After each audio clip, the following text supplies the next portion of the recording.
Go. Got it. Oh, I see Stan is recording it. Yeah.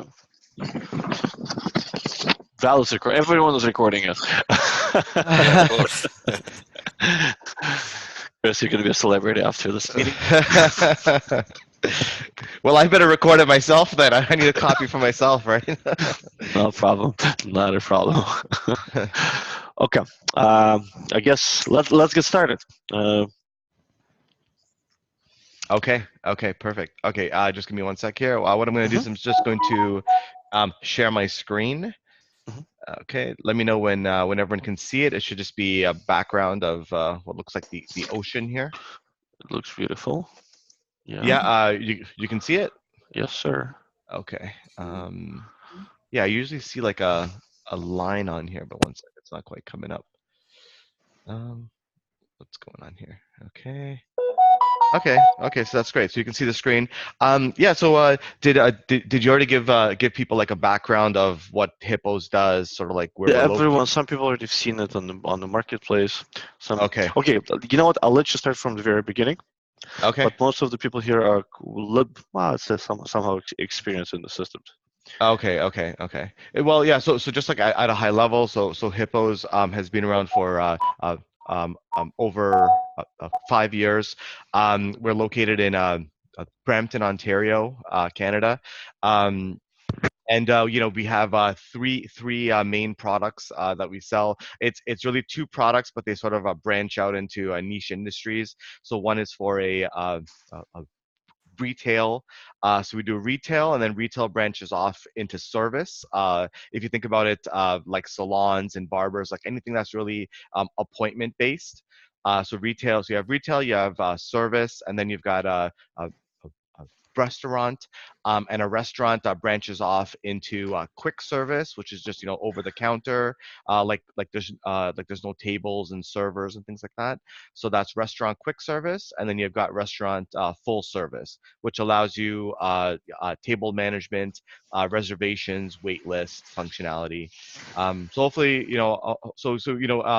it the product sort of reaches across like multiple industries, multiple niche markets. So hopefully all of that made sense. Just during my presentation today, I'm probably going to start off with a full service restaurant product. Then I'll probably go to quick service and then really quickly to retail. Quick service and retail are very similar, but they have their own little uniqueness to each one. During this presentation, feel free to interrupt, ask questions, to let me know if I'm going too fast, too slow, or you want me to focus on something or not focus on something. I'm going to try to give you as much information in the shortest amount of time because I know everyone has stuff to do. But I'm also available for you if you want me to stay later to explain anything or answer any questions. All of that sound good to everyone? Absolutely. The Okay. only thing, I'm going to mute myself, so this way, in case if there's any background noise, it's not going to interrupt. But if there are any questions, Sure. Thank you. I guess we'll get back. Okay, perfect. So I'm gonna get right into it. I'm just gonna connect to my server here. So to start, I'm gonna just go. So like we see here, like we have multiple demo databases, all that are specific um, for that type of cuisine. Let's say on the restaurant side. So for today, I'm gonna be using the Canadian. The Canadian demo system. The Canadian is full service. I'm going to flip over then to bakery, the bakery's quick service. And then I'm going to flip over to the pizza. And the pizza, what I really want to show you there is the flexibility, the functionality of the item modifiers when dealing with the pizza. Pizza, if you have experience with that industry, um, is a very complex product. Pizza is a very complex product to make. A configure to order sort of product. So you'll see there, you'll have such things as like the left side of the pizza, the right side of the pizza, the whole pizza, and then even within the pizza itself or the side of the pizza, you can have various options for toppings. So in some cases, you could have like non-veg, veg. Free toppings, cheeses, and then even within that, you can even set restrictions for mins and maxes and all kinds of different things. So I would say in my experience, pizza is probably the most complicated product, on that's out there. So just to let you know that we've got that capability. So once you see that, really everything else is just a scale back version of that, right? So it just becomes easier. Okay. So that being said, let me get right into my demonstration here for the Canadian full service. And is pizza considered to be as the full service restaurant? It can be Um, either. It can Either. be Okay. either. Yeah, it all depends. The to flip between quick service and full service is just a change to their license file.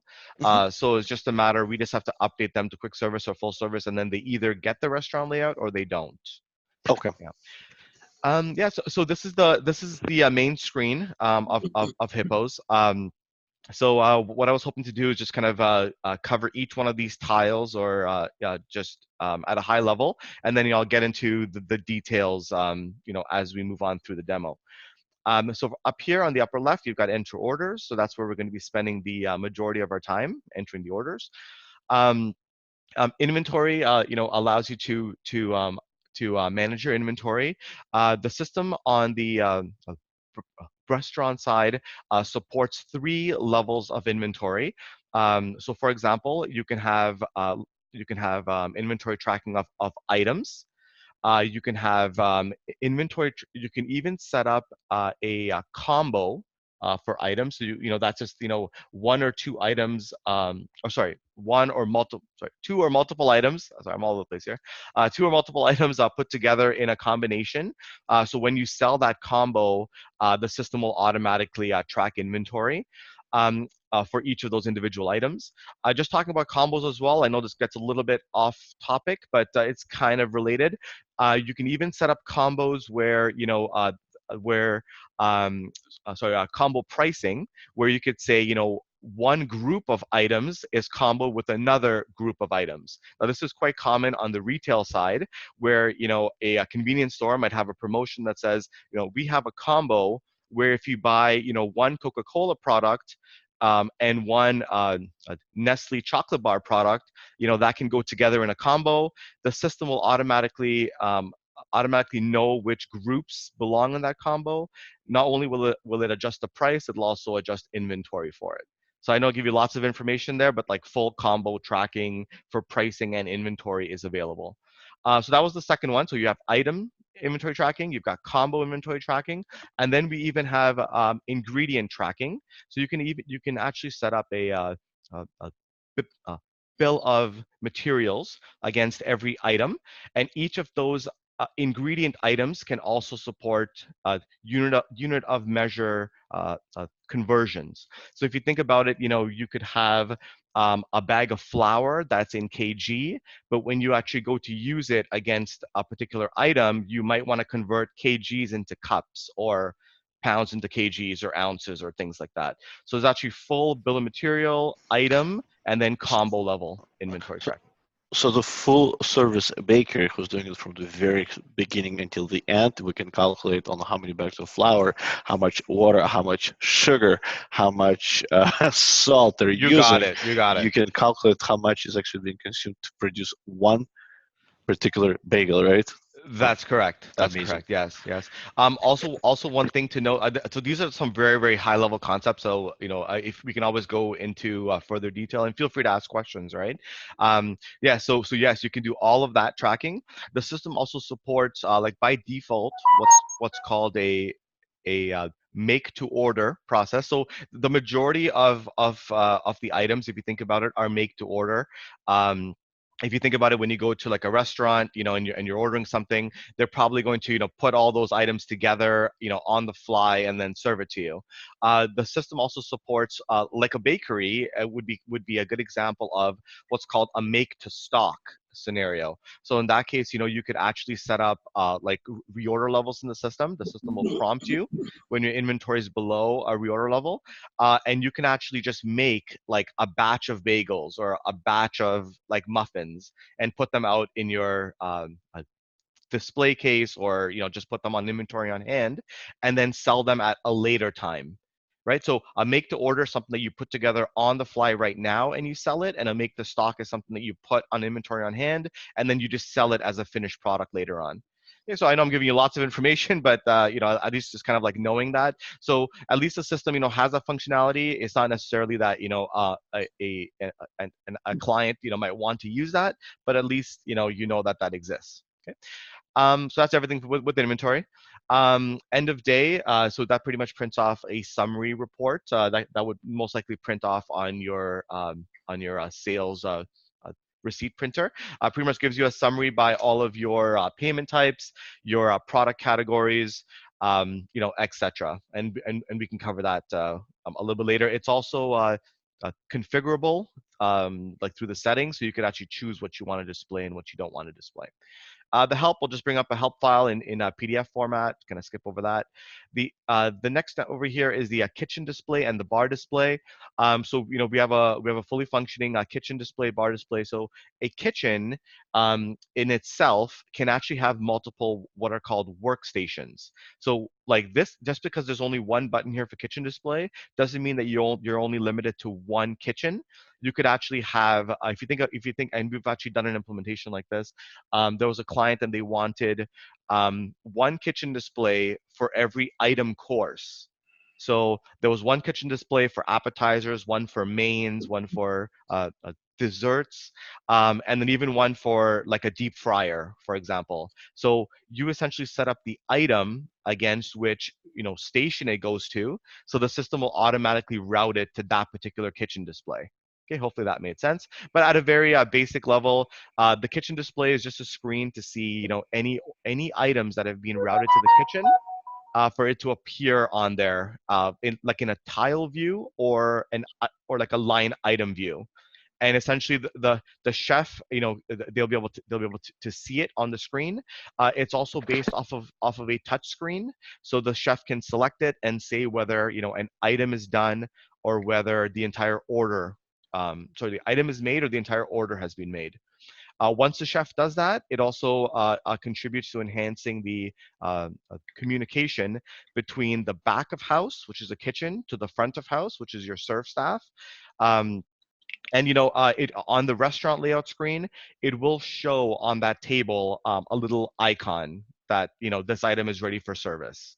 There are two icons. One is for the kitchen, which is like food, and then for the bar, it's the exact same concept as the kitchen, except it just shows an icon of uh, a drink on the restaurant layout. And again, it helps the servers at the front of house to quickly look at the restaurant layout, which we'll talk about in a bit, and to see which items the kitchen has marked for service. The kitchen display, the bar display is completely optional. If the customer doesn't want that much sophistication, you can actually just route the kitchen orders and or the bar orders to a printer in the back of house. And that's and it, each of the stations are fully configurable by display or by printer. So what I mean by that is, if you did want to have your kitchen broken up by item courses, you could actually put 4 printers in the back and set it up that appetizers go to printer 1, main course goes to printer 2, etc. So all of that is fully functional, either with displays or with printers. Okay. The member screen allows you to enter the customer information. So this is like the patron. You can make members mandatory. You can make it a prompt, or you could just not use members at all. Um, when creating any or when entering any customer data in the system, for example, if the order is to go, the system will prompt you to enter some customer information. If an order is a pickup, delivery, um, anytime you're entering any customer information in the system, it will automatically create a member, and the system will remember that that member exists. So when you key in that same data again, it will prompt you whether or not you want to select that member, and then what will happen is it'll associate the orders to that member. Okay, so that's just great for analysis, knowing who your customers are, where they're coming from, things like that. And all of that data can be exported Right now, the system does not have, email campaign capability or anything like that. But if you can imagine it, you can, quickly export that to really any other application that you're using, and that's a possibility. We also integrate with two loyalty and gift card providers, out of which one of them is our preferred provider, and that is Accrue. So the name of that company is Accrue. They do loyalty and gift card processing, and the other one is Tap Mango. Um, so out of the two, so we fully integrate with those two providers, and what that means is, from a client point of view, they actually have very low to no visibility that that Accrue or Tap Mango is even involved. Essentially, they're using the HIPPO system as the front end for everything, for all input of data. And the system in the back end will communicate with the Accrue system and the Tap Mango system. Okay, so that just let you know. So members gives you certain amount of functionality within HIPPOs, but if the customer does want loyalty and gift card, it is possible through a third-party integration. Okay. The reports on the system here are fairly basic. Just shows pretty much sales and inventory. The majority of the reports that you'll want to use as a business owner will be available on the cloud. Okay, so and that's just kind of a little segue. Everything that's happening on the terminal here in the store will actually be syncing up to the cloud, which is just a web portal for the restaurant owners or things like that, or people like that to log in, look at orders in real time, look at sales reports. The cloud is also a two-way sync. So not only does it allow you to see data from your POS terminal, you can also make changes on the cloud to things like master data, like items, item options or modifiers, instructions, discounts, things like that. So it's a two-way sync between the terminal and the internet, right? So it gives the restaurant owner really 24/7 access to their terminal, really from anywhere in the world, on any piece of hardware, because it's a web browser based. Okay? The admin tools pretty much has all of your master data, your tools and settings. Coming down here, refund, pretty straightforward. To process a refund, you've got items on your left, move them over to the right, hit process refund.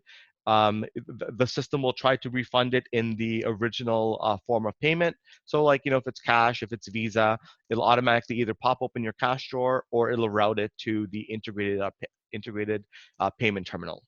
Okay? You can either do the refund on a refund screen, where you just need the order number, or you can even do it on the order history screen. So, or the order history screen will actually give you access to every single order that has ever been entered in the system.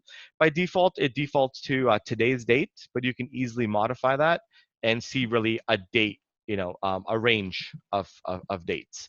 And within there, you see all of your orders by payment types. You can either reprint the receipt, preview the receipt, process a refund, etc. Okay. This time and attendance right here is an add-on module. It's not included with the base price for the quick service or full service. Time and attendance, what it does, again, is a complete add-on module from HIPPOs. It essentially allows the staff to clock in and clock out for their shift. It's a staff management application, so you can essentially create a department, create managers, create employees. Employees all have their PIN. Essentially, they can clock in and clock out using the terminal that will sync up to the cloud, the staff management application. And you can see really, who's logged into, your restaurant in real time, as well as it helps you to manage time cards. Employees can have their own portal, so they can request time off, print off time cards on their own, as well as it comes with multiple levels of security. So, for example, like a manager might be able to edit time, but a staff a staff member can just have read-only access. And then perhaps the admin might add time that never existed. So somebody forgot to clock in altogether for a shift. Well, the administrator has access to actually create time that never existed, but a manager can like update existing time and things like that. So all of that is under time and attendance. Down here, you'll.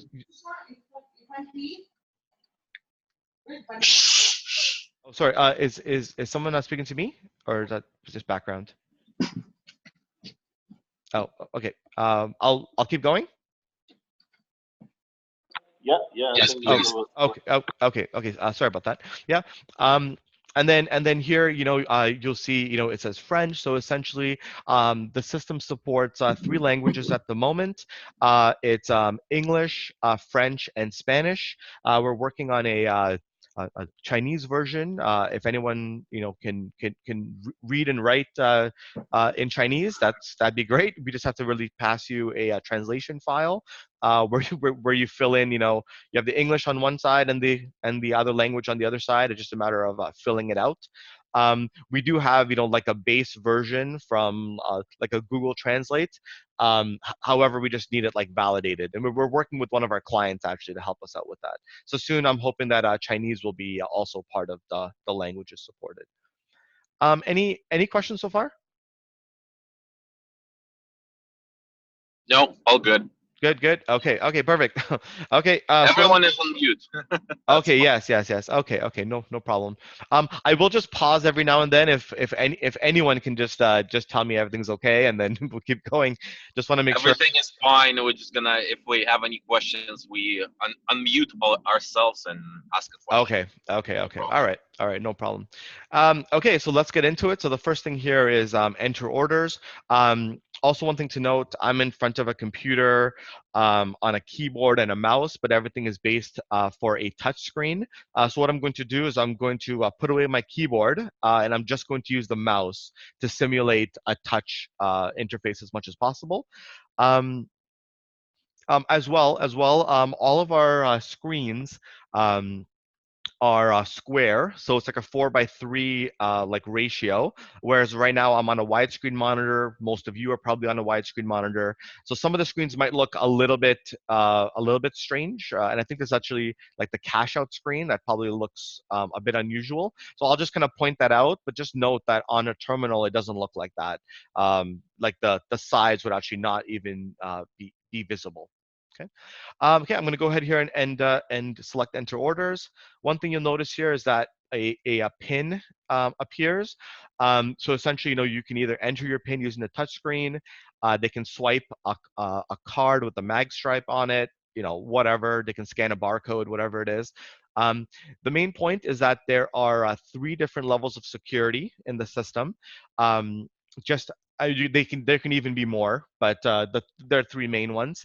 They are at the lowest level would be staff, then with a bit more permission would be a manager, and then a bit more permission would be admin.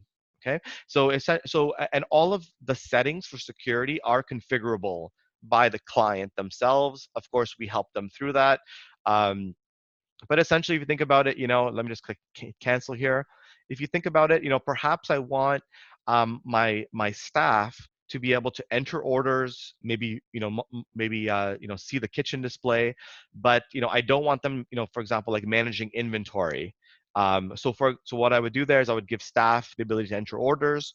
I would give maybe managers the ability to enter orders, look at inventory, maybe do end of day, and then I would then give maybe the administrator everything, including the admin panel. So perhaps I don't want my managers and staff going into the admin panel because you can change your master data like items, item prices, and things like that.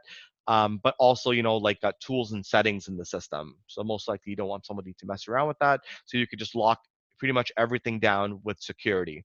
Not only is there security on these buttons on the main screen, there is even security within the screen itself on certain buttons. And I'll kind of point that out when we get to it. Okay. I'm going to go ahead here and hit enter orders. I'm going to enter in my administrator pin, just 1234 for this demo system. Okay. Brings me to a table layout. Okay. This table layout can be customized fairly easily by the client, and we provide training on this. For example, I could just hit like edit layout here. Okay. Um, I didn't quite cover some of the color coding. I'll cover that a little bit later, but pretty much all the tables in blue are sort of like active in service. The tables in white right now in edit mode are available, like to be moved around. You essentially just select it, and you could just do a drag and drop, just like that. You can, for example, hit edit table, and you can change all of the details, including the rotation, table name, etc. You could even, make a table inactive, which will just prevent it from appearing on the restaurant layout. So, for service this day, we're going to actually open the space up a bit more. We're going to remove these two tables. You don't actually have to remove them from your restaurant layout because, let's just say we're doing that for lunch, but then for dinner, these tables become active again. You can very quickly just make them inactive, and they will become invisible on the restaurant layout screen. Okay. You can add tables very easily. Okay, so go ahead here and select add table, give it a table name, and pretty much all of the same details. You can also look at a grid. This is just all like aesthetic stuff, or with helping to kind of keep tables aligned and things like that. You can put on a grid. You can add on different objects like wall, plants, chairs, etc., to make it as realistic as possible, as well as you can have multiple layouts. So for example, I have another layout here and a layout here, and you can really have unlimited layouts. So if you think about it, if it's like a two-story restaurant that has a patio, you might actually want to create that as like 3 separate restaurant layouts. Okay, I'm just going to close out of this without saving, and I'm back to the main restaurant layout screen.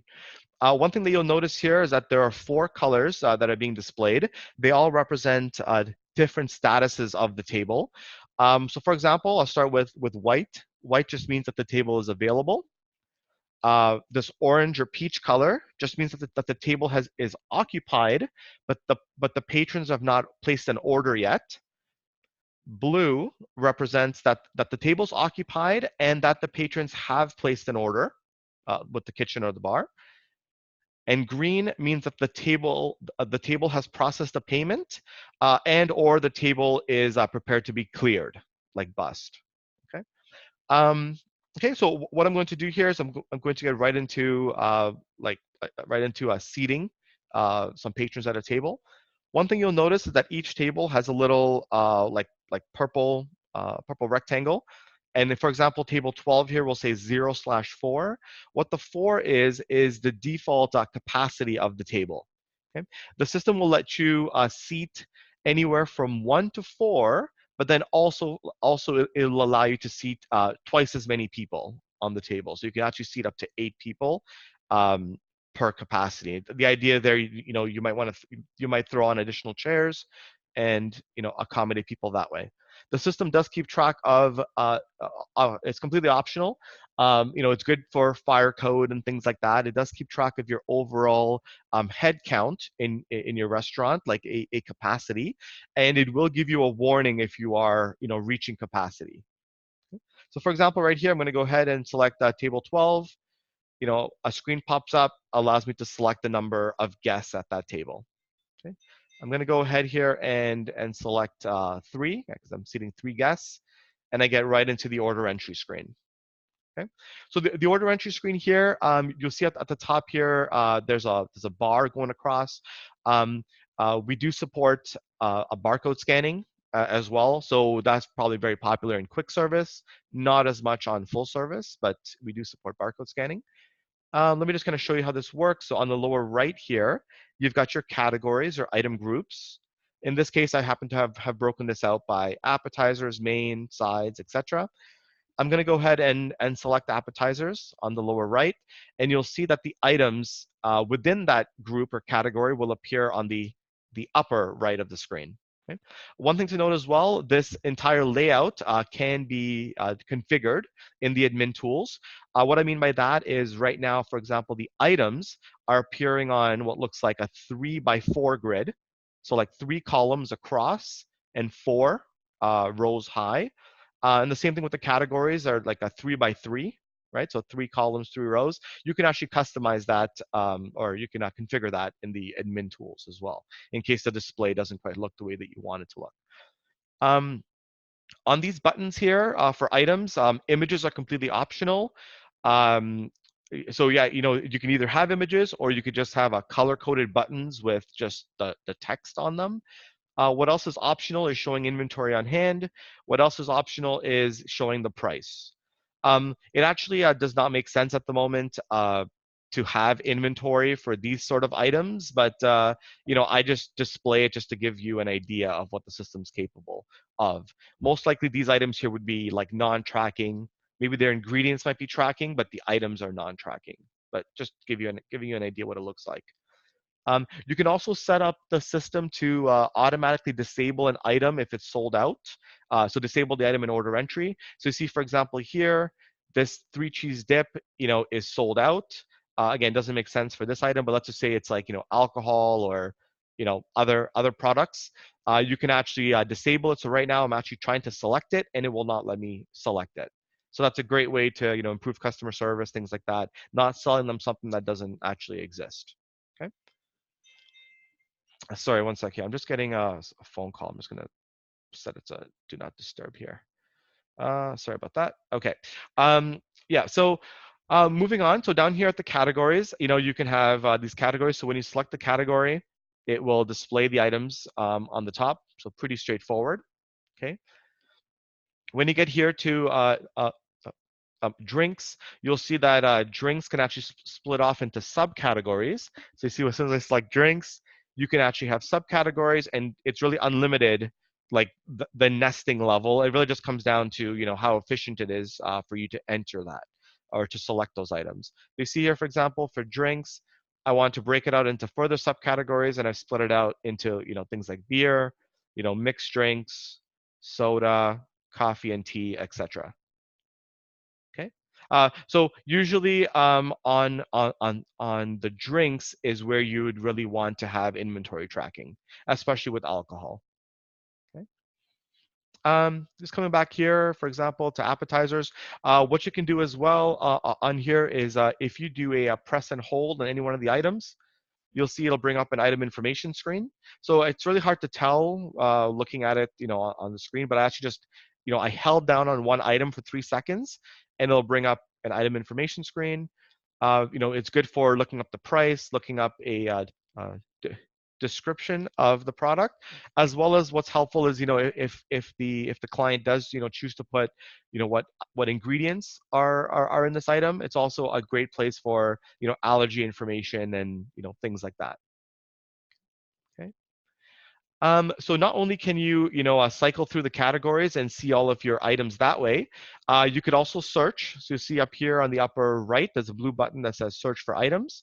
I'm gonna go ahead and select it. And I'm just gonna go ahead here and just, put CHI. I'm looking for chicken or chips or something like that. I'm gonna go ahead and hit enter. And you'll see that, everything that has, CHI will appear on my screen. Um, e- uh, Even though, perhaps the avocado chicken taco was appetizers and Cajun chicken was mains and a guacamole was appetizers, whatever it is, regardless of the category, all of your items that you search for will appear on the screen based on your search. Okay. Okay, so what I'm going to do here is I'm going to go ahead and select some appetizers. You'll see here that they're appearing on the bill. All of the pricing is done already in the admin section. Um, and right now, what I have actually turned on, it's a configurable setting, is actually breaking out my bill into item courses. So you'd actually see it, appearing by that course. And then, as I mentioned before, each of those courses could get routed to different stations, as applicable. Okay, I'm going to go ahead here and do some mains and entrees. So this is a good time to talk about item modifiers. I believe the item modifiers I have on this demo system are fairly basic, but when I show you what the pizza can do, I think that'll make things a lot more clear as well. Or just understanding that, yeah, the pizza is the most complicated, so really anything is really just a scaled down version of that. Okay. But for now, let me just show you this. For example, if I select avocado chicken taco, you see an item options screen appears. This is also one of those weird screens that I mentioned. You can see the background here, but typically on a 4:3 ratio, you would not see the background. It would just be this screen here. Okay. These can have images or not, completely optional. And so these are essentially options or modifiers that go with the avocado chicken taco. In this case, for example, mushrooms. they have a price, so they can either have a price or not have a price. As well as the mushrooms here specifically, you can have the allow additional is turned on, which means that you can actually do a multi-select of mushrooms. So you could just, the number of times that you select it, it will, increase, it'll increment, or you could just hit this minus button here on the left to reduce it. Okay, so that allows you to increase and decrease based on a multiple. You could also not allow additional. For example, onions is either onions or there's no onions. Okay, and again, these can have prices or not have prices, and they can be single or multiple. Okay? One thing you'll notice here at the top, you have this like option tab, and then you just have all options. You'll see, for sure, you'll see it in the pizza. You will have actually multiple tabs on the top here, and then you'll have multiple tabs within each one tab at the top. So for example, let's just say for this avocado chicken taco, let's just say it's like a combination product or something, right? So it comes with any one of 5 sides, any one of like 10 drinks, and then any one of like 4 desserts, right? So it's like a customizable meal, something like that. You could actually set all those up here as tabs, and essentially ensure that the order entry person is selecting selecting the item modifier on each of those tabs. Each of those tabs can even have mins and maxes. So you could say, for example, this first tab here has a minimum of 1 and a maximum of 1, and maybe the next tab has a minimum of 1 with a maximum of 5. So you can only select up to 5, but you have to select at least 1. Okay, so all of that logic is also available. Okay, let me just go ahead here and hit done. Let me show you what that looks like. Right, so for example here, it shows mushrooms. I actually have it turned off to show the additional pricing, as well as I think I also, because this happened to me just the other day, I also believe that I've set up that when I think it's up to like 3 or 4 mushroom options, even though there's a price, it's considered free. So you can even have mins and maxes for pricing logic. Okay, so that's just why it didn't appear here. Okay? This is just another example of item modifiers where the item modifiers are not monetized, like there is no pricing. So for example, I selected shrimp and scallop pasta, and in this case, I can select from any one of these options here. And as you can see, they also have images. In this case, I didn't set up any restrictions, so I can actually select all 3 if I wanted. Okay, or you can set up restrictions, and you can only select one or the other. Hopefully that all made sense. Okay. Yep. So for example, there you can see my item, and you can see the option here. Showing the options and instructions as well on the bills are also configurable in the settings section. Okay. Hopefully there aren't any more, or hopefully there aren't any questions. I'll just continue. Feel free to interject at any time. Okay. I was going to go ahead here and put some drinks on there. And okay, I think I've got a fair bit of information here. What I'm going to do, I'm just going to talk about the buttons here on the left-hand side, and then I'll get to the kitchen display and things like that. Okay? The cash out I'm going to get to in a moment. Let's just talk about what sort of discounts are available in the system. You can either have an item discount, where you select an item and just apply a discount to that single item. You can do an order discount, or you can even set up a discount code, essentially on the cloud, and then have it apply, on your POS terminal. So what I mean by that is, as a restaurant owner, perhaps we're doing, a promotion, and we're going to come up with a promo code. Okay, so something, let's say something simple like save 10 or something. Okay, so we go ahead, we create that promo code on the cloud. Save 10, we apply it, we specify which items it belongs to, whether or not it's available for online ordering, in-store ordering, etc. All of the different criteria, and then perhaps we take that code and we put it on a bunch of flyers, and then we hand it out to the neighborhood, something like that. So when that patron when they come back in to the restaurant and they present their flyer or phone marketing, whatever it is, you can essentially select discount code. It'll prompt for the code. You can either barcode scan it, enter it in, and it will apply that discount as applicable. Okay, so that's kind of what discount codes are. Sometimes it's a hard concept to understand, but I think for you guys would know what a promo code is and kind of how that works. Okay. What I'm going to do is I'm going to go ahead and do an order discount, something simple. So you see my total is 74.45 here, so I'll just do like a 10%, which would be like $7.45 maybe. Yeah, I'm going to go ahead and do order discount just to give you an idea what it looks like. Okay, as soon as I select order discount, I'm presented with a screen. I'm going to go ahead and just type in 10, but I'm not going to specify whether it's a dollar or percentage yet. I select enter, and now I'm presented with the screen, for me to select either percentage or dollar. Okay, so I'm going to go ahead and select it's a percentage. You can set it to be mandatory to select from a list of predefined discount reasons, or you can even create your own discount reason. Okay, I'm going to go ahead here and select senior. Select it, and you see my discount has appeared down here on the bottom part of the receipt. Okay. So that's discounts. You can very quickly remove an item. For most of the stuff here, I'm going to talk really quickly through it. Feel free to interject if you want me to, to focus on something. For the most part, they're very straightforward. Okay. So removing an item. So you select an item, hit remove item. It will remove it from the bill. You can start over, which means clear the entire bill. You can set up item instructions. So let's just say for this guacamole and chips, I select it. I go ahead here and I select item instructions.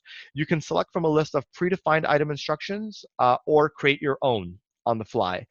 A great purpose for these instructions are things like, allergy information, um, or item instructions, like things like, spicy, not spicy, things like that, that pertain to items in general and not specific to an item. Because if it was specific to an item, you would just create an item modifier. But if it's something that's generic to all items, as well as, as I mentioned, allergy information and things like that, you would set up instructions for it. Okay? Let me go ahead here and just say, like, no peanuts. I go ahead, and you can even do like multiple if you wanted to. Okay, and just to give you an idea what that looks like here. So it says instruction, no peanuts, and that will appear on the kitchen display as well as on, or the kitchen chit if they are printing it. Okay. Item options will just bring up the item options. If the item, did have item options or item modifiers, I can go back into it, make changes if I wanted to. Change quantity, pretty straightforward. So let's just say here I select a loaded baked potato. I go ahead and change quantity. I just type in 5, and now my quantity and my extended price has been updated. Okay, straightforward. I can even override the price. This is $4.49. I want to give it away for $3.50. I just key it in like that, and I've just made that change. Okay, so now this is where security would come in. Sorry about that. This is where security would come in. Perhaps you only wanted your managers to have the ability to override price, as well as even to give a discount. Okay, so that's where you could actually have a manager pin enforced. Okay. Hold orders. So the patrons at the table, they say, yes, they'd like to order, but they're waiting for someone to come in half an hour. So they want to place their order perhaps for the drinks, but then place the balance of the order on hold, etc. All of that is capable through the hold order function. It will actually put it on hold in the kitchen, based on the specified time in minutes. Okay.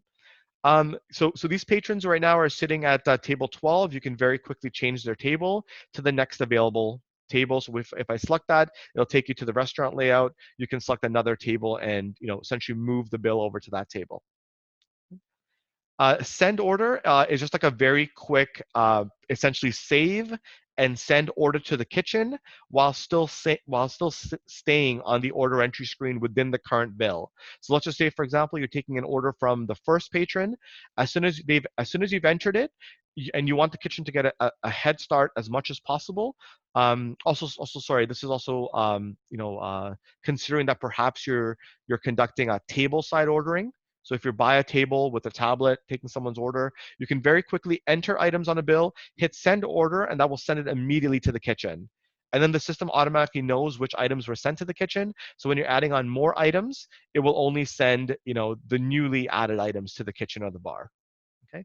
But send order is pretty much just save, but stay on the screen. Send and close is kind of what it says. It'll send it to the kitchen or the bar, as well as close the screen, take you back to the restaurant layout. Okay. Then the close button does the same thing, just essentially closes the screen, takes you back to the main screen if there are no changes. Okay. The system has quite flexible split and merge functionality. So this is typically done before the cash out process. So let me go ahead and select that. This is usually of interest to people. So for example, here I can see that I've got my main bill here, which is seat 1. I have seat 2. I can very easily add additional bills depending how people want to pay. I can do this. I can, for example, select split evenly.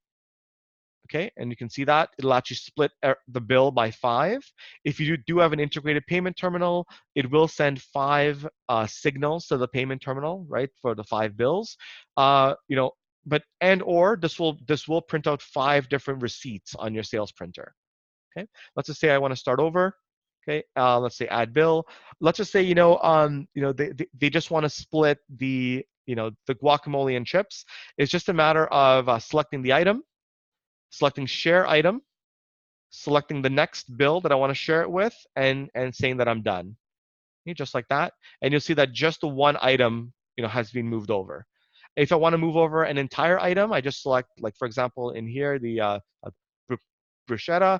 I select it on that. I select on seat 1, I select seat 2, and I just move it over as simply as that.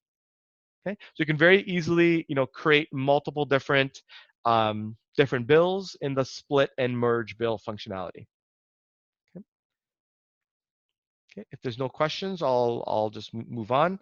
I'm going to get right to, okay, so print bill, straightforward, customer info. These are kind of like self-explanatory. You can either print the bill right now or print it at cash out, and then even changing the guest count. Somebody else comes and sits at the table. You might want to update your guest count. Again, it does, it's good for tracking and restaurant capacity, etc. Let me get right to the cash out screen. So this is the screen that's going to look a little bit strange on a wide screen. Just because, the screen is really based on a 4x3 square, whereas I'm on a widescreen monitor, so all the background is still appearing. Okay. But when you're on the cash out screen, you can cash out in a multitude of different ways, either by, that's just like a cash bill. So let's just say they gave me, 2 $10 bills. I don't have to do the math. I can just, select the bill. So for example, they gave me that. They gave me 2 $10 bills and a 50 bill. I just select 50, just like that, and it'll accumulate the cash total at the top. I can split the balance out on any one of these payment types. As well, it's good to note that these payment types are also configurable. So let's just say the customer doesn't, offer a Discover, card. You can actually just make that inactive and maybe add your own card in there for whatever else that they're doing. This entire section here on the right is configurable. Okay. Let's just say, for example, I want to do a partial payment. I want to put, let's say, whatever, $12 on Visa for some reason. I just hit 12, just like that. This is just a warning telling me that I don't have a integrated payment terminal. So that's there. And then there's my balance of 853, and perhaps I want to put the balance on debit or something. I could do that. Okay. Right now, the system might be trying to auto print my receipt. I don't have a printer connected, so it might just take a little. I might get a pop-up. I'm not sure. Oh, okay. No, that's okay. Yep. Oh yeah, there it is. It's just a warning just right here because I don't have a printer. It tried to print the PDF. So essentially, I'm on this screen right now. There's no change due. As a default, because there's no change due, the drawer will not pop open. You can manually open your cash drawer or open your till by hitting this button. You can either set the receipt to auto print or to not print. You can even set the receipt to print multiple copies if that's something that you wanted to do. Okay. Most of our quick service clients, especially, set it to not print a receipt, and then only if somebody actually requests it can they, then they would actually manually print the receipt. Okay. You can record tips. That'll also keep it separately. It'll show up on your day end as well, and you can optionally even email the receipt. Okay. I'm going to go ahead here and hit OK, done, and I'm right back to my main screen. And you'll see here now that the table has turned green because the table is now ready to be, the patrons have now paid. Perhaps the table is ready to be bussed. Okay, I'm going to go ahead and just select that table 12. And now I'll just say, are you sure you want to clear it? I go ahead and say yes, and the table is moved back into being white. Okay, let me just show you what it looks like again with the different color coding. I'm going to go back into table 12. Okay, and you saw that it was white. I'm going to go ahead here and, oh, actually, wait one sec. Let me start over. Okay, I'm actually just going to close it. Sorry, I have to show you all the different stages. So right now you see that it turned like a peach color. If I go back into it, I place an order. Okay, and something like for drinks. Okay, just like that. And I go ahead and hit send and close. You'll see it turns to blue. Right when it turns to blue, I'm going to exit the restaurant layout. I'm going to go to my kitchen display. Okay, and you'll see that there are new orders here. Probably table 12 is here. Let me see. Okay, this is what the screen would look like. For example, this I think might be my old order. I didn't clear it off. Let me just clear that off. Okay. So for example here, so I can see all of my orders in the kitchen display. You can do multiple things on here at the bottom. I can even enter a new order if I wanted to. And you'll see they'll start flashing different colors depending on if they're late or not. Okay. You can also change stations, as I mentioned earlier. You can have one or multiple stations. Let me go ahead and just select my table 12 here. I'm going to select order made. Okay. I went a little bit backwards there. Actually, I should have done the drinks first, but it's okay. I think you'll get the idea. And now you'll see here that table 12 has an icon that represents that, the kitchen has completed the food and service is ready. Okay, so as a server, I'm glancing at my screen. I can tell, the different statuses of the table by the different color codes, as well as now this icon. In order to clear it, I just select the icon and, I've acknowledged that I've seen that, and now I go pick up the food and bring it to the table. Okay, the same concept for the bar. Okay, let me clear this previous one here. Okay, yep, so there's my order at the bar. Again, I select, for example, order made. I click close. Okay, and now you see that there's a drink icon, okay, on the table. So pretty straightforward right there. So I select it again. Now I know that there was a drink available at the bar, and I go over and I bring it over to the table. Okay. There's just at a high level, there's multiple different tip tracking. You can restrict it by employee. You can assign an employee to a table. That means that any other server cannot access that table unless the table is being transferred over to them. So all of that is available on the same screen here. For example, so this is all of the dine-in. This is like the dine-in scenario. You can also have takeout. So for example, right here, the takeout button brings you to this screen here. It'll show you a listing of all open orders on the screen. And from here, you can immediately create a to-go order, a pickup order, a delivery order. Okay, pretty straightforward. A to-go order, for example, so this means that the person actually walked in. So this is just like a regular takeout. Takes you right to the order entry screen, as you can see. A pickup order will prompt you whether or not you want to fulfill it now or later. Okay, so for example, I can select later. I can use a date and time. I can enter in a date and time, and accordingly, it will then prompt me for the next prompt. Okay, which is like entering the customer's name and phone number. For example, if I select pickup order and I select now, it goes right to the phone number, right? So it just depends if you can also set a future fulfillment date. That's either used by, like a customer, like a patron calling in they in the morning and they want to pick up in the evening. That's very common, as well as it's heavily used by catering or like for catering orders. Okay, so for example, here I go ahead and just enter in, a customer, their phone number. Okay, something like this. So see right now it's actually creating a member, and I can, optionally enter in their name and other information, hit OK next, and then, go right into order entry. Okay, and the same concept for a delivery order, except that not only will you get a phone number, you will also get an area to enter in an address. Sorry, you know what? No, it's the same concept essentially. Yeah, but essentially just on a delivery order, an address is mandatory. On a pickup order, the address is not mandatory. Okay. Okay, and any open orders appeared here. If they are paid, it'll just show kind of a watermark over it mentioning that it's paid, and you can essentially you can view it because you might because the customer might pay for it, but it hasn't been picked up yet. things like that. And then whenever you'd like, you can actually clear all paid orders from the screen. Okay. Down here, you can create reservations. I won't go into too much in depth, but essentially you can select any date here.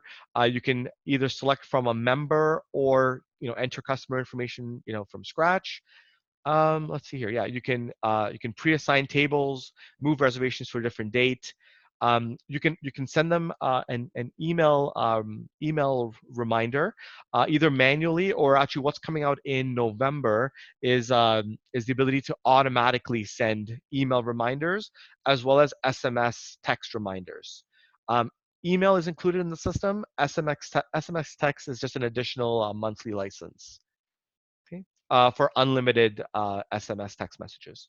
If I was to create a reservation, I'm not sure if you want to see it, but 1 sec. Let me just go ahead and I'll just do it really quick, just so that you see it. I will select today's date as the 3rd, yes, and it is AM. It's my local time here, 11, so let's just put it at 11:30, I think. Or okay, 11:15. Okay, yeah, that's within 15 minutes. Let me do a phone number.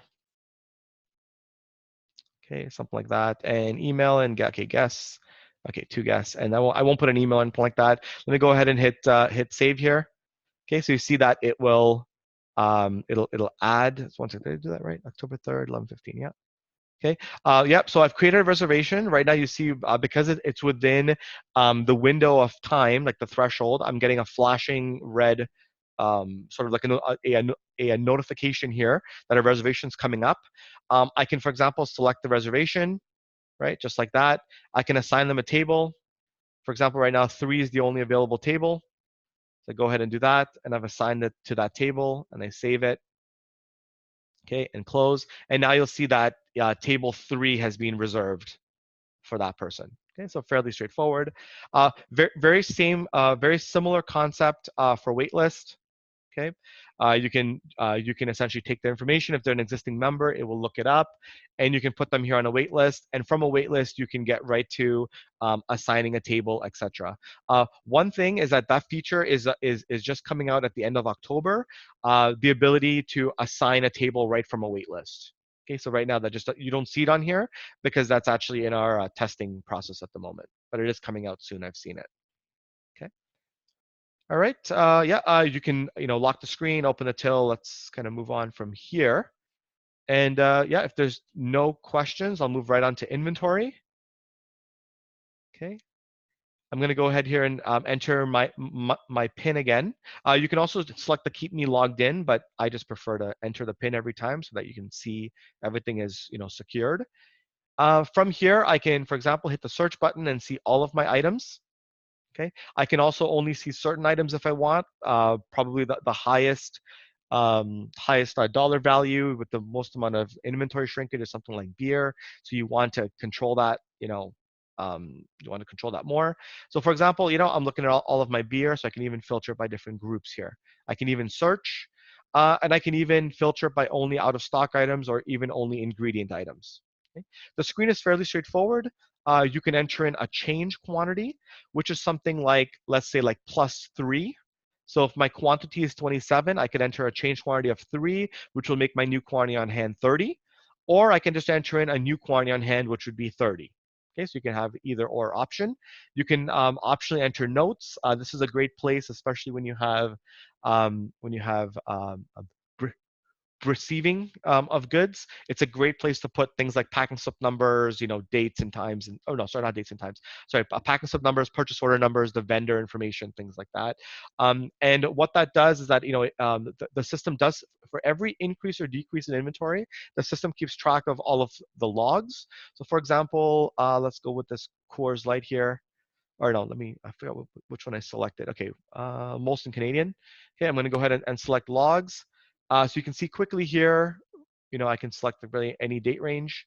So I can see here, for example, actually, I guess this even goes back further than that. Wow. Okay, but I think maybe you'll get the concept here. For example, I start off with this inventory, and then based on these orders, so this is actually like newest to the top. So I start off with 8 down here. I sold one. I ended up with 7 based on this order. And and this kind of just shows you the incremental change, as to how I got to my quantity of 2. Okay, so it's a great audit trail for both increases or decreases of inventory, and the system does track all of that. Okay, yeah, okay, and let's see here. Edit as well takes you right to the item master to make a quick edit to the item if needed. Okay, so that's inventory.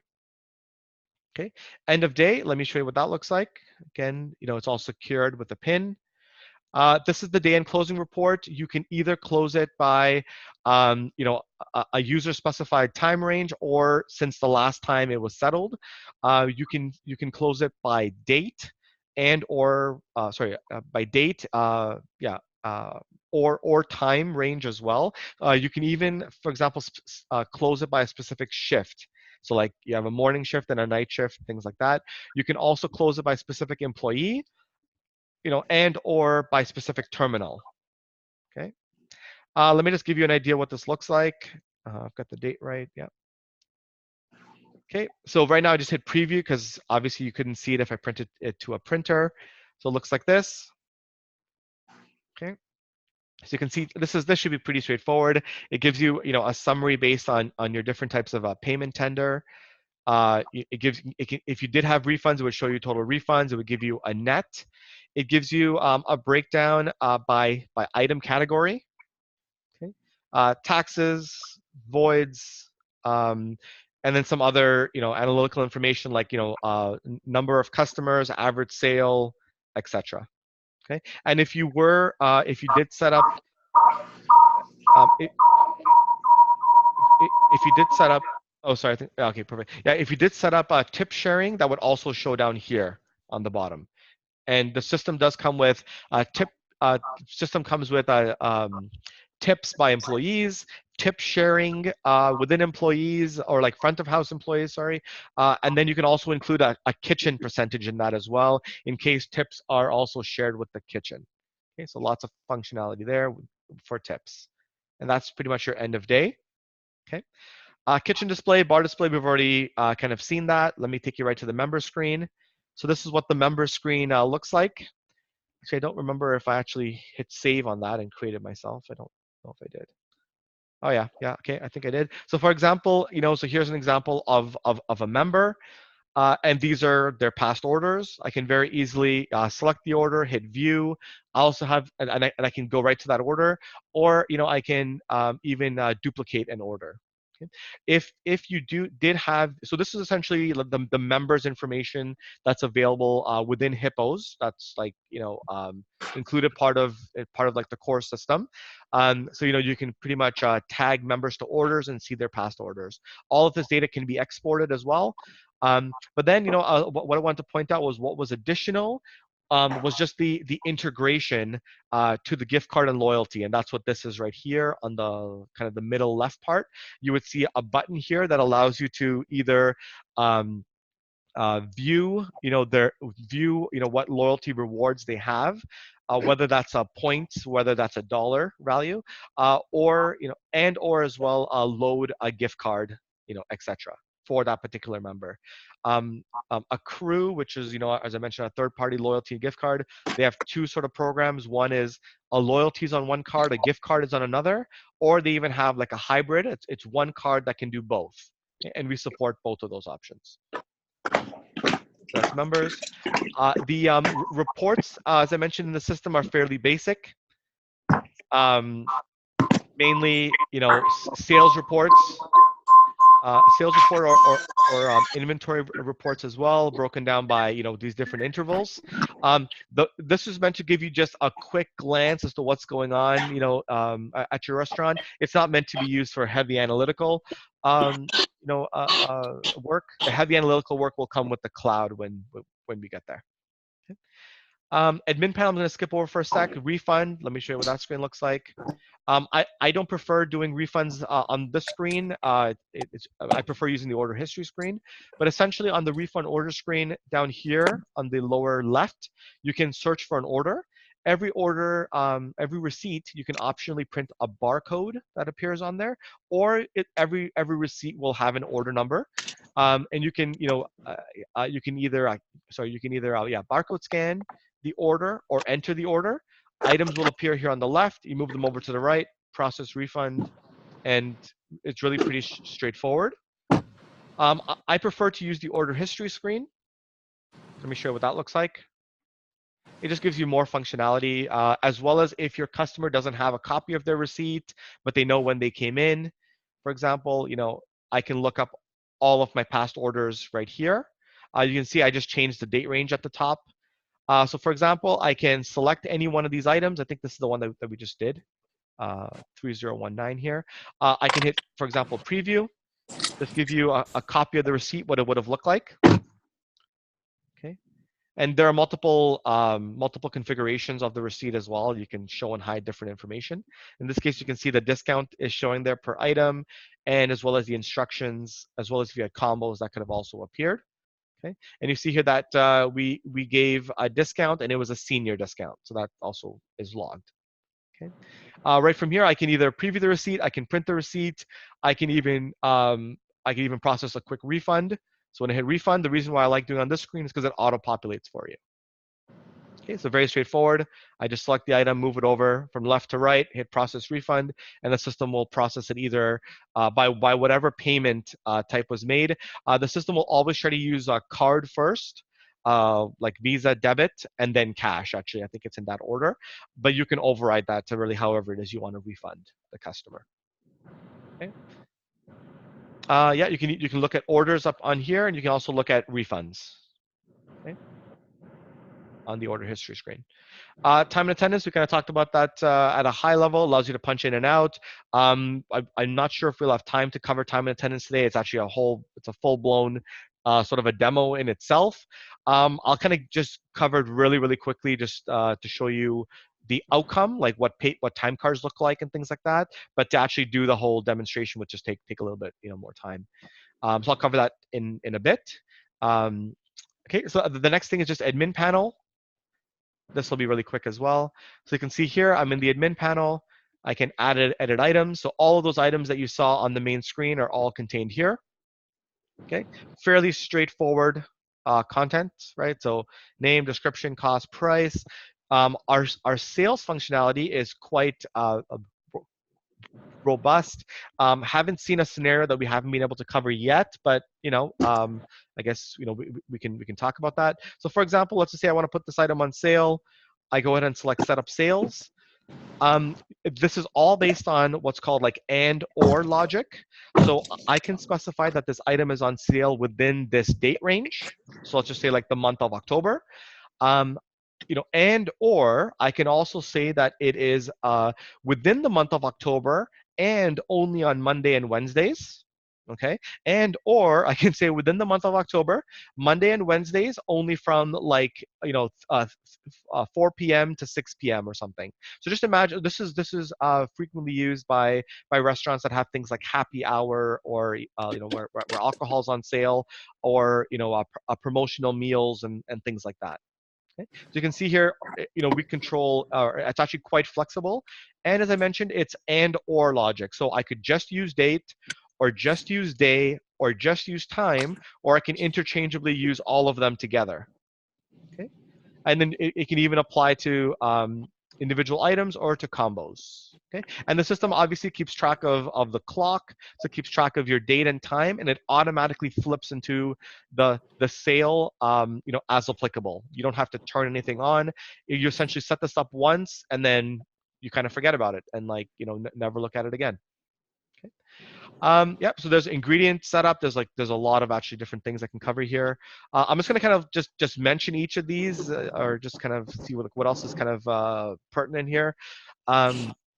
So each item can also have custom fields. You can have unlimited custom fields. It's great for. It's not heavily used on the restaurant side. It is heavily used. on like the retail side, like for very specific types of businesses where they need to store a lot of attributes against an item. I just did one, for example, like it's a shoe store, and like every pair of shoe can actually have its own attributes, like the make, is it like leather, suede, etc. Is it orthopedic and things like that, and all those custom fields are searchable on the order entry screen as well. Okay, so that's a great way. Someone comes in and says, and they say, I just want to see all your orthopedic products. You can look that up in the system very quickly, as long as the data has been set up. Okay. Yep. So we talked about item courses that you can set up here. We talked about stations. So right now this is kitchen. I can set up to multiple stations. Yep. Min max options. This is again heavily used in the pizza industry. Sometimes you might get 3 toppings and the 4th topping is charged, etc. So you can do it that way. Yeah, unit of measures, expiration date. So if this is a good feature for very specific types of restaurants, but you can actually, upon an inventory adjustment, you can actually have an item set up to track an expiry date, and when you go to increase that inventory, it will actually prompt you to enter in like a lot number or batch number, as well as the expiry date for that. So think about this, for like produce, deli products. Like they come in, they have a particular shelf life. You can actually specify, that this batch came in on this day with that lot number, etc. And then actually, when you go to sell it or consume it, if you're producing products or selling products, it will prompt you to select, which lot number that you are selling from. Okay, so it's just another level of inventory tracking that's just available with the system.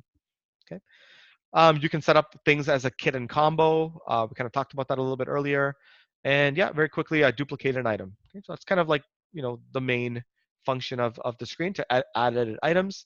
You can add edit groups as well. You can do all of your nested groups, or like categories are called, right? I can move items into groups using this screen.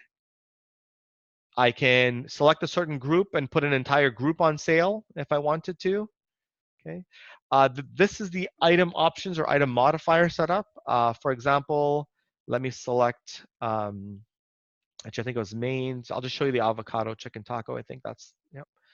And I want to see so for example, this is kind of what you saw on a user interface, but this is just the setup for it. So you can see here for avocado chicken taco, I've set up that mushrooms and onions are modifiers. I can set up the price, optionally, and I can even set up that mushrooms were allowed to have additional. So that's why it showed up with that icon where I can plus and minus, as well as I can set up mins and maxes and lots of other functionality on the screen. Okay. Same thing here. So yeah, instructions, your standard list of instructions. This is your ingredient setup. Edit layout, we've already covered. Employees, this is what the employee setup looks like. Okay, so every employee. Okay, all this information. All this information as well, when you set up an employee, if you are using the HIPPO staff management, the time and attendance, when you set up an employee on the cloud in staff management, it will sync down to your terminal, as well as when you create an employee on your terminal, it will sync back to the cloud. Okay, so all of that's here. You can set up different taxes. We have quite flexible tax rules. Again, I haven't seen something that we're not able to support yet. So tax codes, I'll just give you an idea of a tax rule with some complication. So you see that there's, we support like if, and, or logic. So essentially here, this is fairly common in Ontario. Other provinces have lots of different rules. So for example, in Ontario, if the subtotal of a prepared snack and food are less than $4, the patron is only charged a 5%. However, if it's greater than $4, they're charged the full 13%. Okay, so this is just some basic, some complex logic that you can set up in the system, and then each item can have any one of these, different tax rules assigned to it. One thing as well I forgot to mention, like for BC, so in BC and I believe Alberta, there are rules as well. Just trying to think now. Yeah, on the retail side, we do also support things like automatic recycling fees, energy fees, as well as deposits for bottles and things like that. So, for example, against one item, you can have an automatic recycle fee appear and an automatic deposit fee appear. As well as I think there's some additional tax logic as well, because each of those items as well within the main item that you're selling could actually have its own taxes. So the deposit fee could have whatever it is, like GST only, but then the recycle fee could be both taxes and things like that. I just can't recall the exact logic, but I remember dealing with that in the past. Okay, so all of that is all possible. Okay. There's a training mode here. So what training mode does is that it takes a copy of your current system. It actually copies it to a brand new database, and it allows you, and it will put actually the word training in red over every screen. It allows the client to train new staff on the system. Which is the same look and feel of like the live production system, but just without the danger of entering orders or anything like that in the live system. It's a complete separate testing database that gets created. Okay. Tools and settings. This right here is mainly for like advanced import export functionality. You can see you can do quite a lot here, like importing, exporting your items, member data, etc. And then you get into your, more commonly used configurable settings. Okay, so we have the cloud. This is all the data that goes with that. Uh, there's a key that allows it to sync, etc. We also have an online ordering sync. This might be a good time to just kind of talk about that. We do also have a product called HIPPOS Online Ordering. It essentially gives a client instant, like an instant web storefront. Pretty much all the items from the POS terminal sync to the cloud, and then from the cloud into HIPPO's online ordering. And a client can optionally select which items are available in their instant online store, and which ones are not. As well, all the data is synced, so there's no repeat keying or entry of data. And as well, online ordering can have its own prices and markups. So and what that does is, and what we do essentially, we host that site, so Hippos hosts it, and we provide our clients with a link to their existing website, something that says order now, order online. It that redirects them to the client site, but on the Hippos like domain, I guess. Yep. So essentially, it redirects them to a website where essentially they can place their order, etc. And all of that data that's happening on the online ordering, it will actually sync with the POS terminal. So when an order is placed online, it will automatically be imported into the POS terminal without any rekeying of data. So if you think about it, it's an order right from the web will actually print off in the kitchen on the kitchen printer, or will show up on the kitchen display, etc. Okay, and you can set that to also have notifications such as a sound notification, and I believe it also flashes the order on the open order screen. Okay, as well as you can set that up to also send you a text message and email as a verification. So lots of different functionality there. And actually, while I'm talking about that, coming out in November, I believe it's coming out the end of November, is also an integration with third-party ordering apps such as Skip the Dishes, Uber Eats, and DoorDash. So right now, what happens is, a client would have a tablet, like a disjointed tablet, and an order would come in on Skip the Dishes, and then there'd be another tablet maybe for DoorDash, etc. And what would happen is the order would come in on the tablet.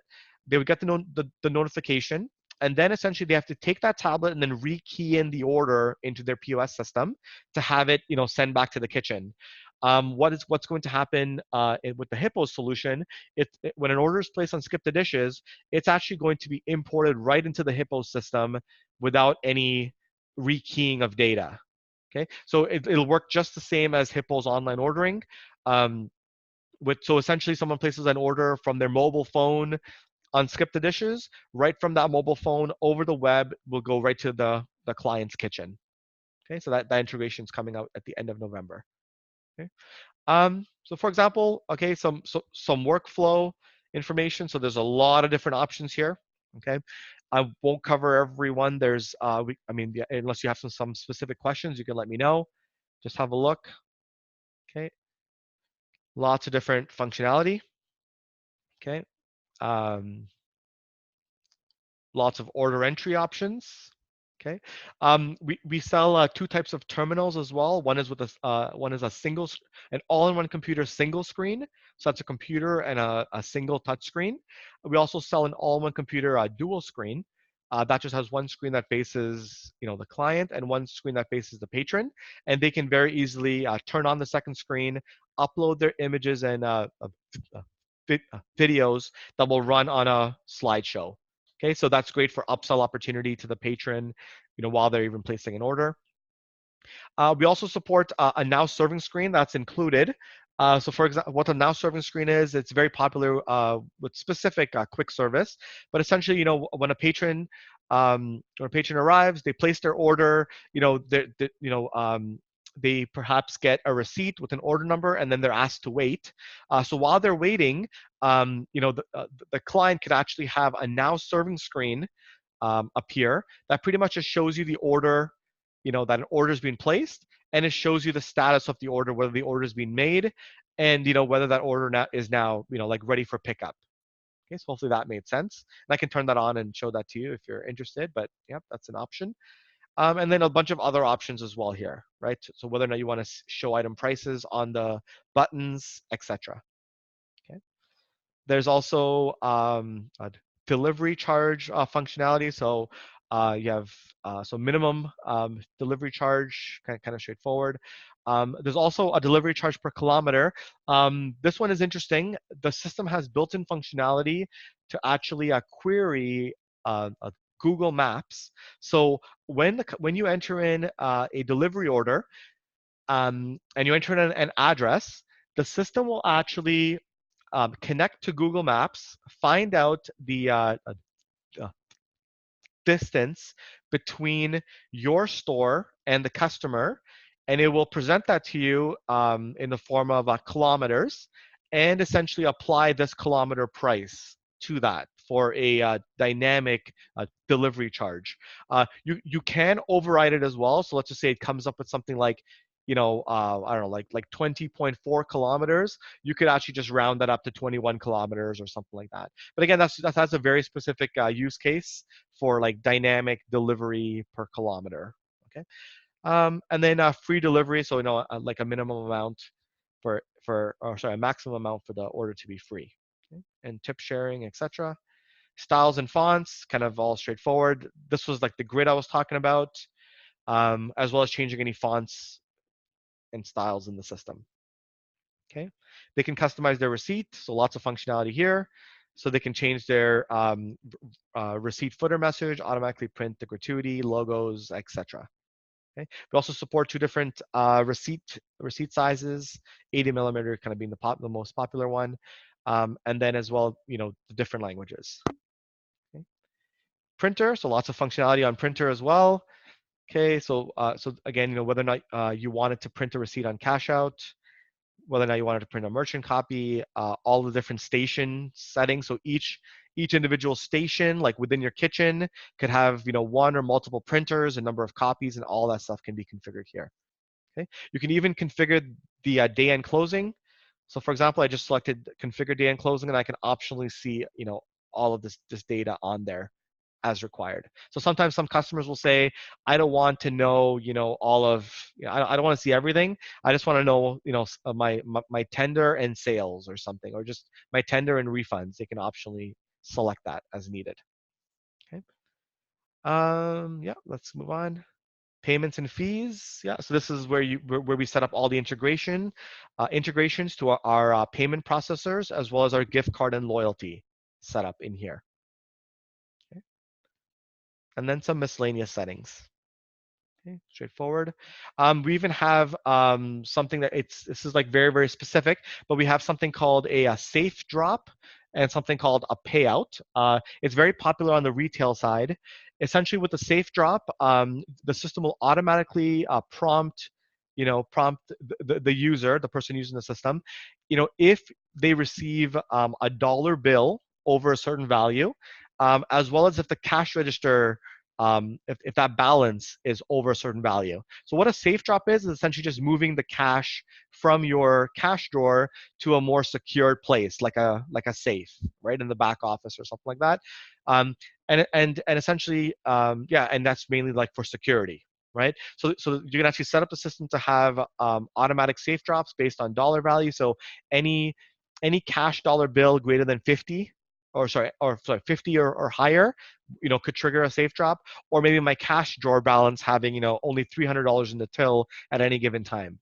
Okay, and you can do a safe drop. You can do a reverse safe drop in case you need to move money back into the till, as well as you can enable payouts, which allow you to pay out either your employee or your vendor right from your cash drawer balance. So that way it will show on your end of day that this was your expected cash balance, but these are the cash payouts that you did during the day as well. Okay, so all of that. And then company setup, pretty straightforward. And then all of your availability by day. Okay. And that brings me to the end of the point of sale terminal demonstration. Any questions? Just anyone, just tell me if everyone's okay, everyone's still awake, and then I'll proceed. Is Everyone is still here, Chris. Yeah, no, everything's good. Everything's good? Okay, perfect. Okay, what I'm going to do is I'm going to transition right now into the cloud. Yep. So I'm going to transition into the cloud. Let me just see what system I'm on here. Yeah, no, I think I'm on the retail version. Let me get over into restaurant. Okay, so essentially everything that I was doing on the terminal was syncing to the cloud. So that's this product here. So you can see I'm actually on a web browser.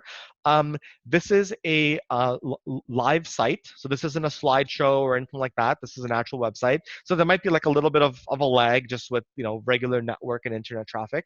But essentially everything that was happening on my point of sale terminal has synced now to the cloud. And this cloud is a web browser-based application available, right, 24 hours a day, 365 on any hardware device. Okay, I can see here very quickly, what was sold today on my main screen.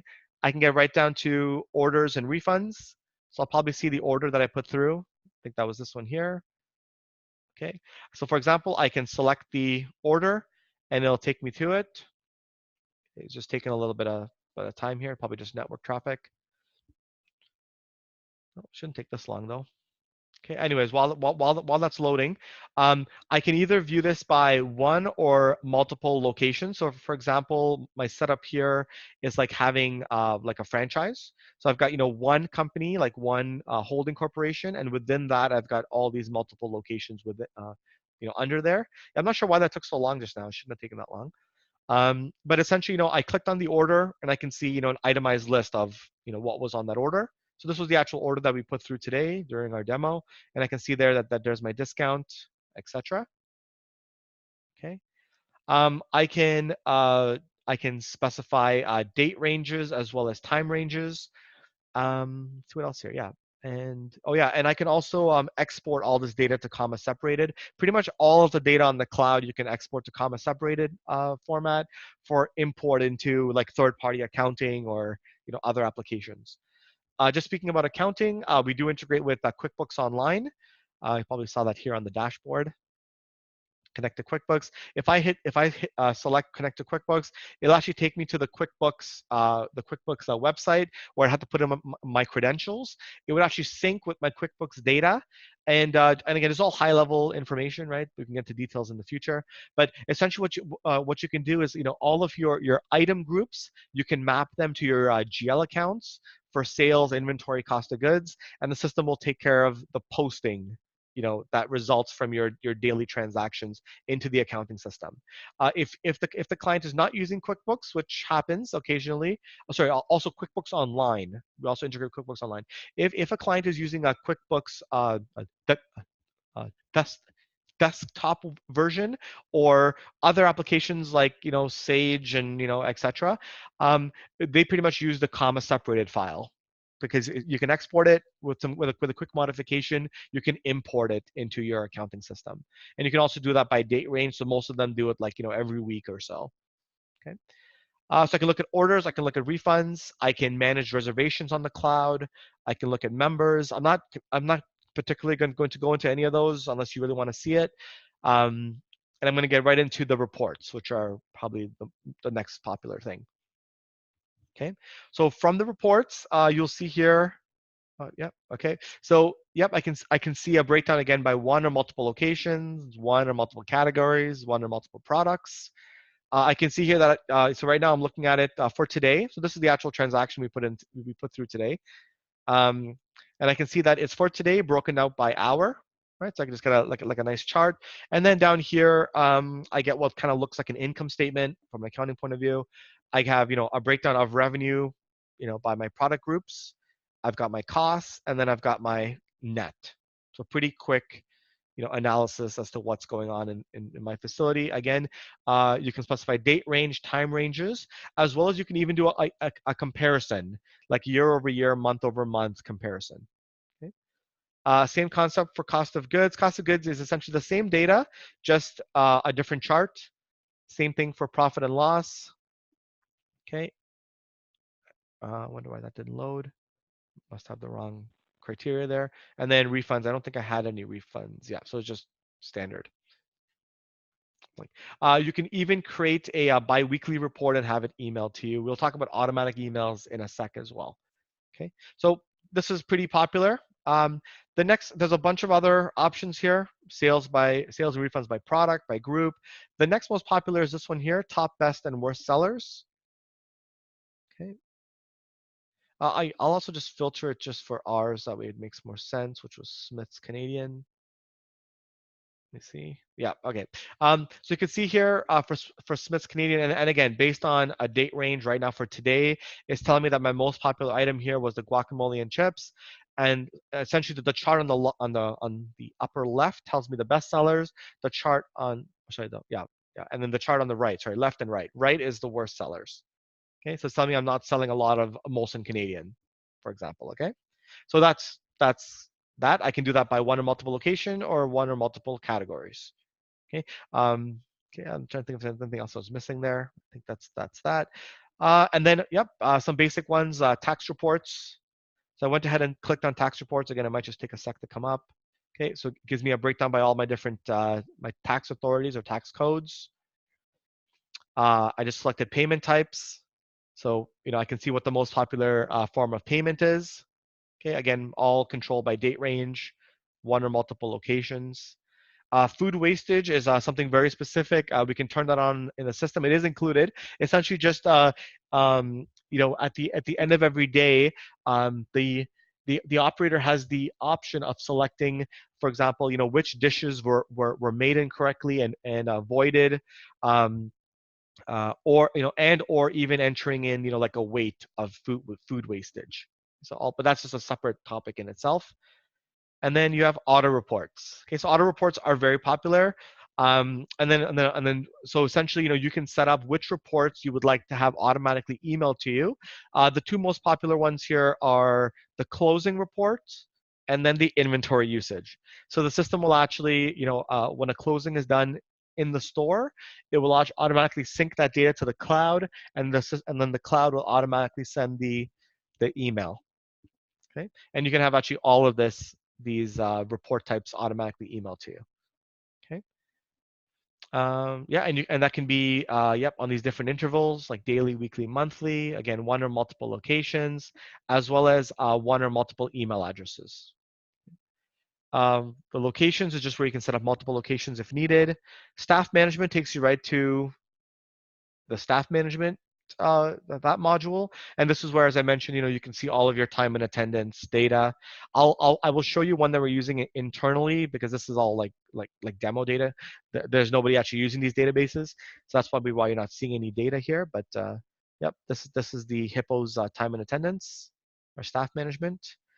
So all of that so far has been, a one-way sync from the POS terminal to the cloud. The next thing I'm going to show you here is from the cloud to the POS terminal, so the other way. So under items and groups, you can see I have all of my items and groups here. Let me just select Smith's Canadian so the items look a bit familiar.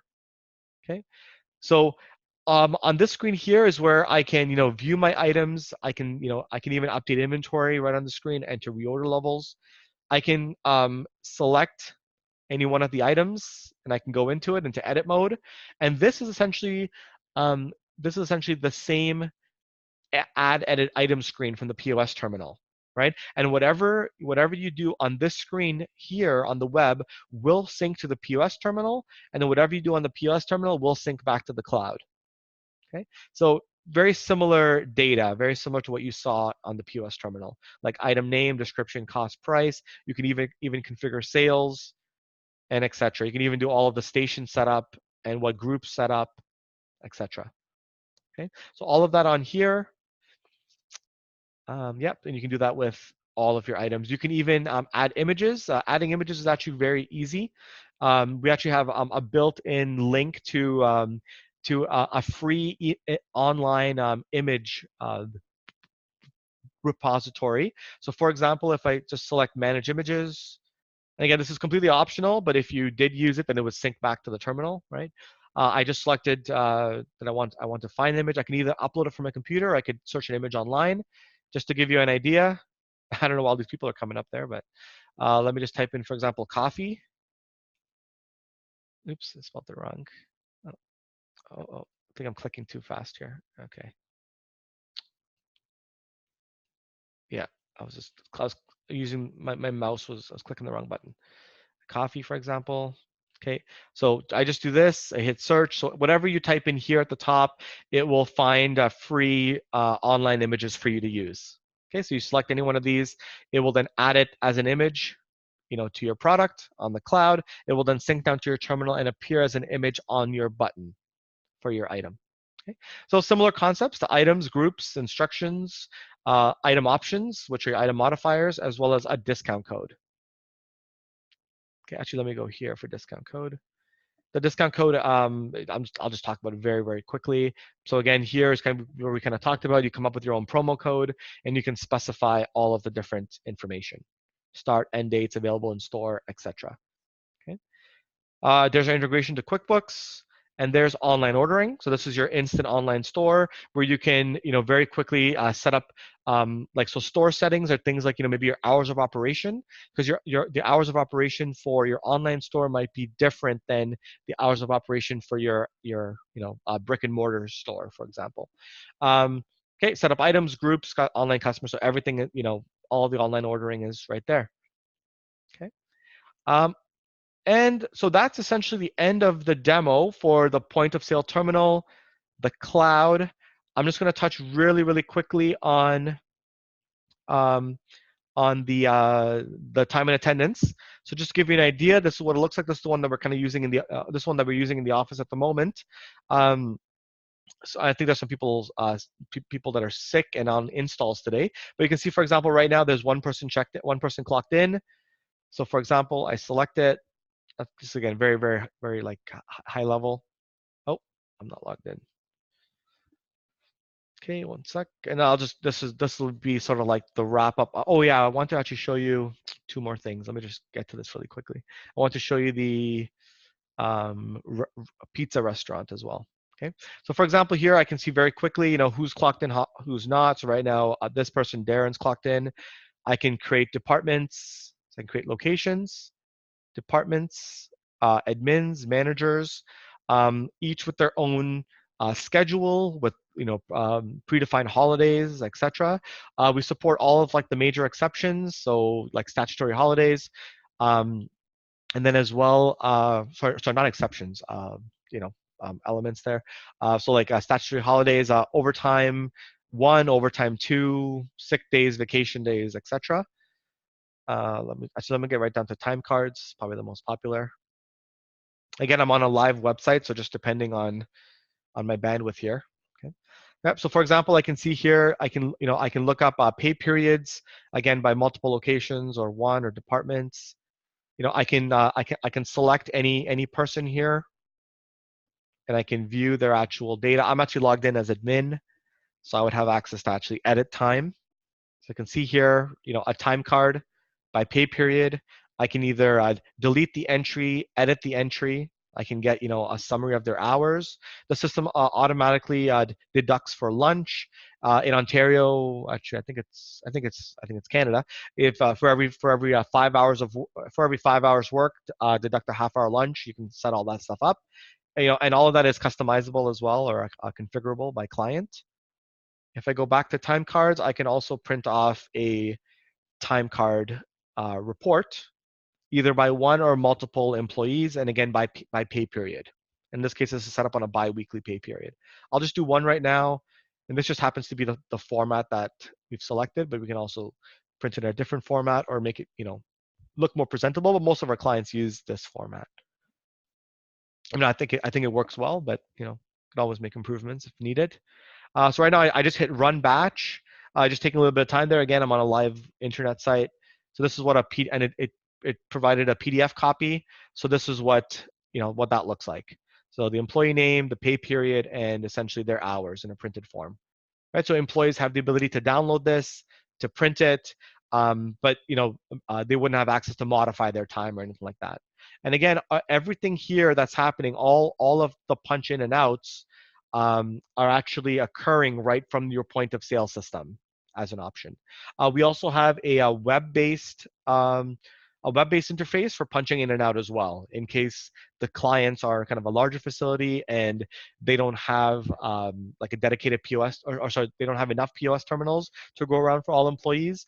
Employees can either use the POS terminal as well as an alternate, like a tablet or something, just running a web browser, and it requires the same PIN and everything like that to log in, to clock in and clock out. Employees can also, from the time and attendance, staff management can also request time off.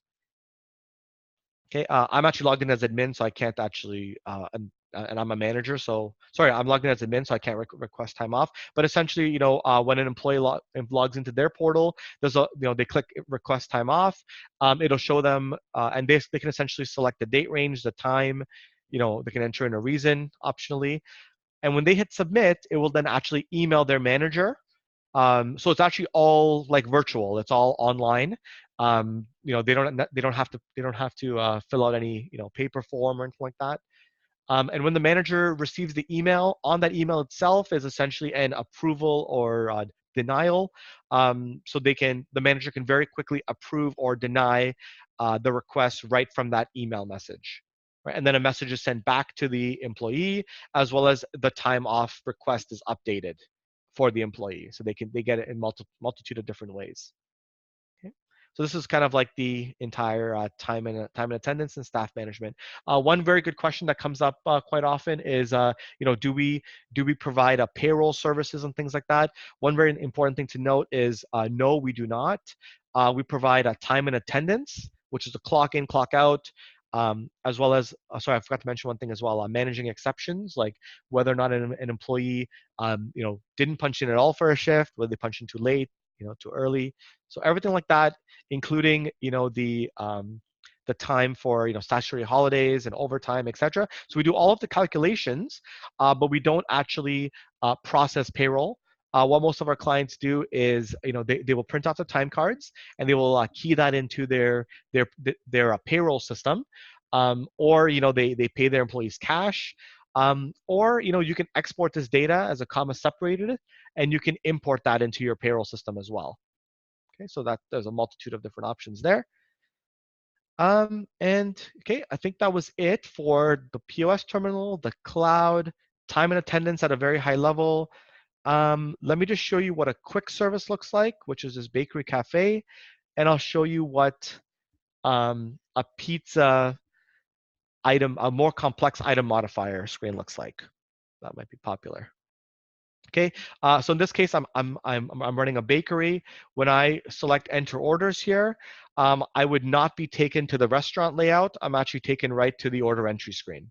right? So that because a bakery doesn't have a restaurant layout, so it really doesn't.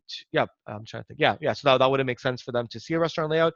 If it was a quick service and they did want to do takeout, they can always click this open orders button here, and that'll take them right to the same screen you saw previously, where they can enter in orders to go, etc. Okay, just like that. Um, so then that was like quick service, and all the other functionality is exactly the same. Let me get right to the pizza demonstration, which will then show you the heavily used item modifiers. And this is pretty much as complex as it can get.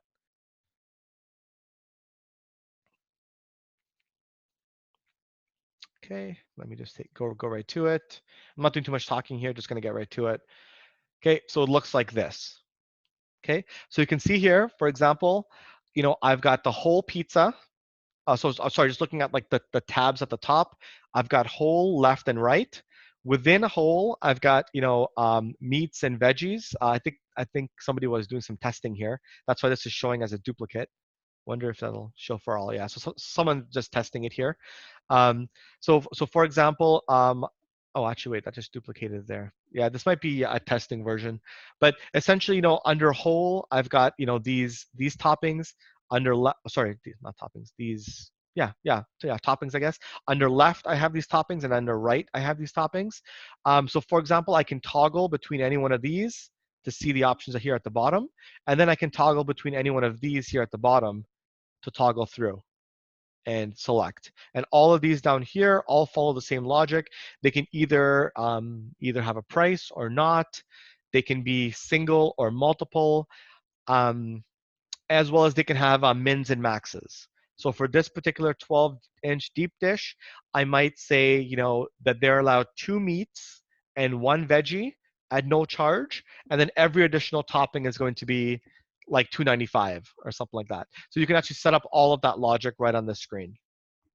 Okay, so again, you've got your tabs at the top, and you can create as many here as you want. And then within each tab, you have sub tabs, and then all of the different options underneath them. Okay, so this is a fairly powerful like a item configurator. If you look at it, you can really configure to order the most complex product, like a pizza, with different rules and restrictions as well as prices. Okay. Oh yeah, the now serving screen is actually enabled on here. Let me just show you what that looks like. Looks like something like this. So imagine this on like a TV screen. You've got orders that are waiting, orders that are made, and this big section here with the hippos is essentially where you can upload your own images or videos for sales and marketing, upsell, things like that. Okay. Any questions? Actually, the one other thing would just be retail, but retail is essentially, I'm trying to think if there's anything specific for retail. Let me just show you. I think you'll see I've enabled the safe drop and payout on there. Let me see.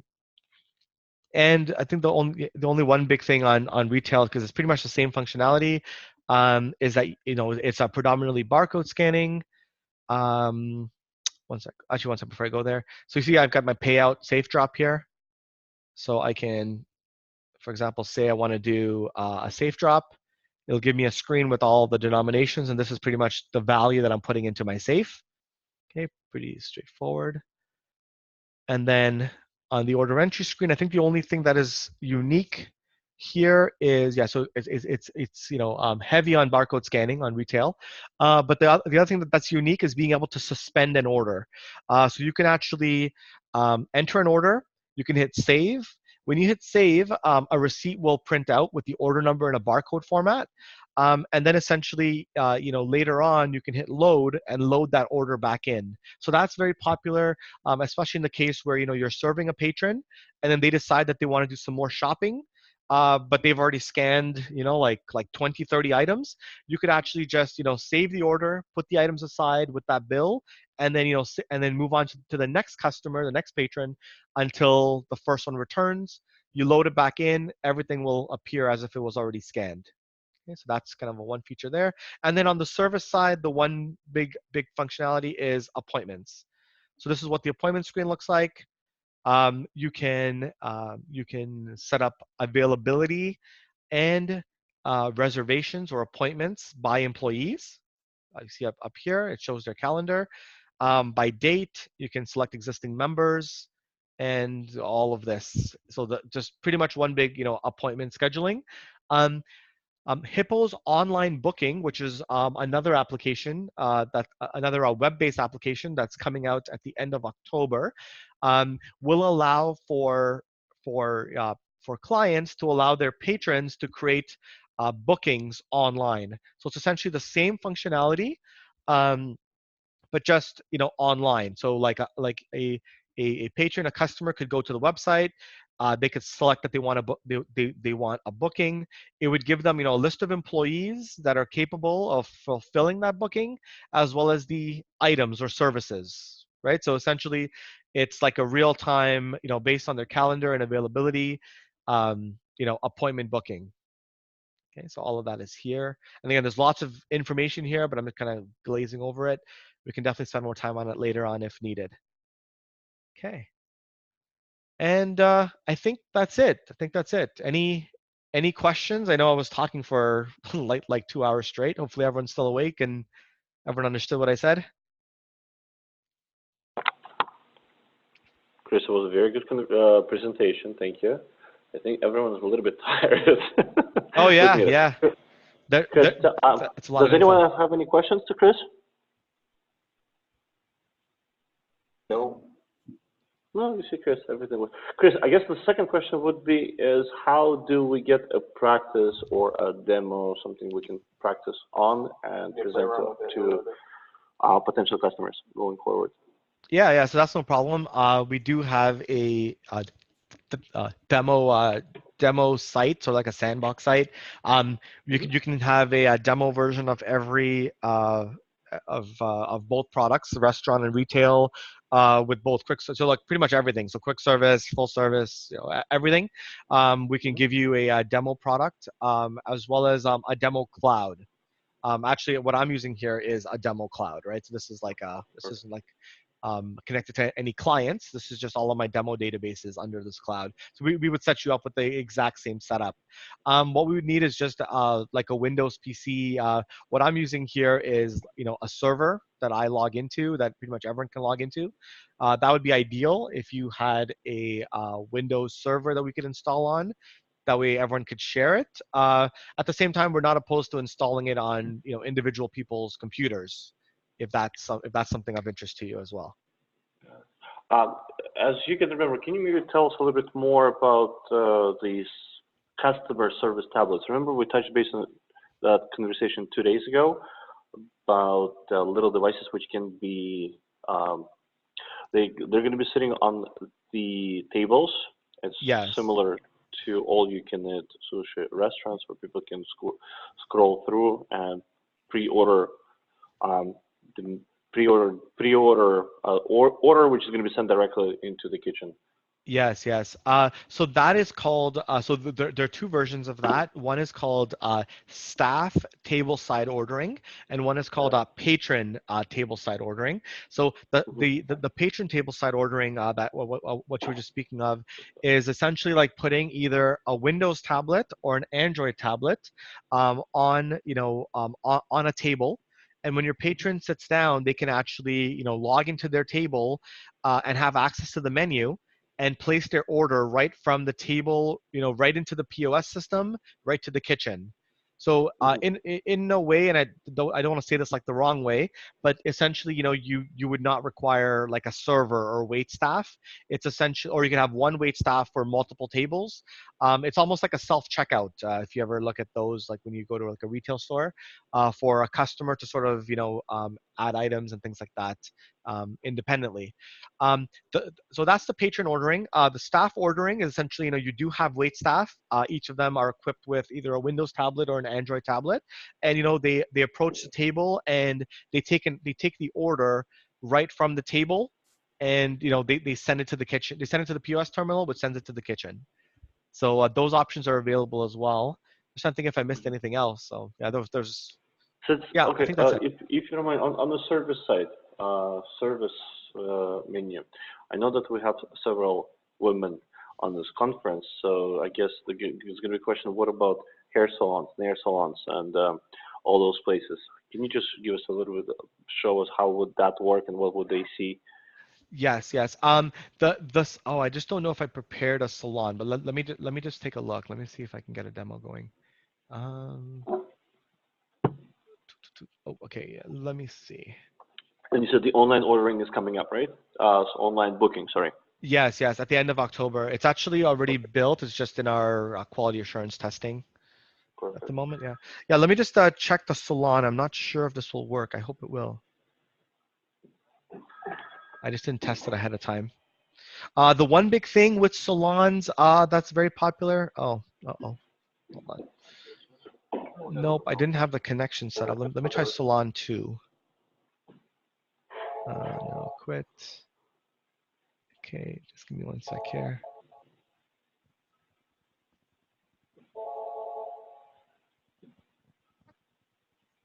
Okay, just one sec.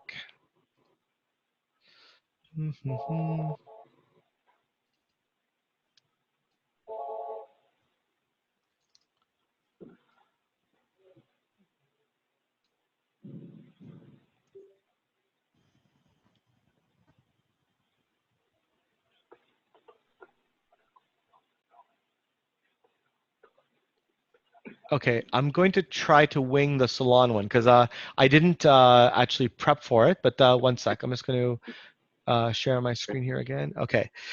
So the big thing with salons are the appointments. So that's one big thing. Right from the appointment, you can create the order for different services, things like that. Salon is essentially service as well as retail. So you can also keep track of inventory, sell on add-on products, things like that.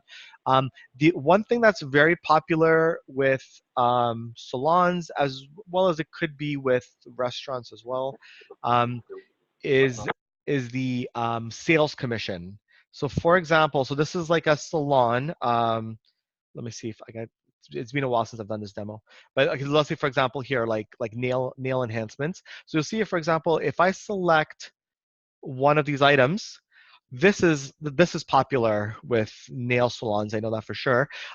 You can select an employee who is providing the service, and then per employee you can set up a percentage as a commission, and then essentially when you print off your day end, you would be able to see all of your sales by employee by commission, if that makes sense. I don't think I've set up the percentage right now, but I think I can give you kind of a basic overview.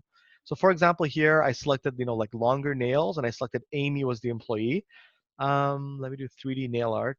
And not all of these items are commissionable either, so I might have to remember which ones are.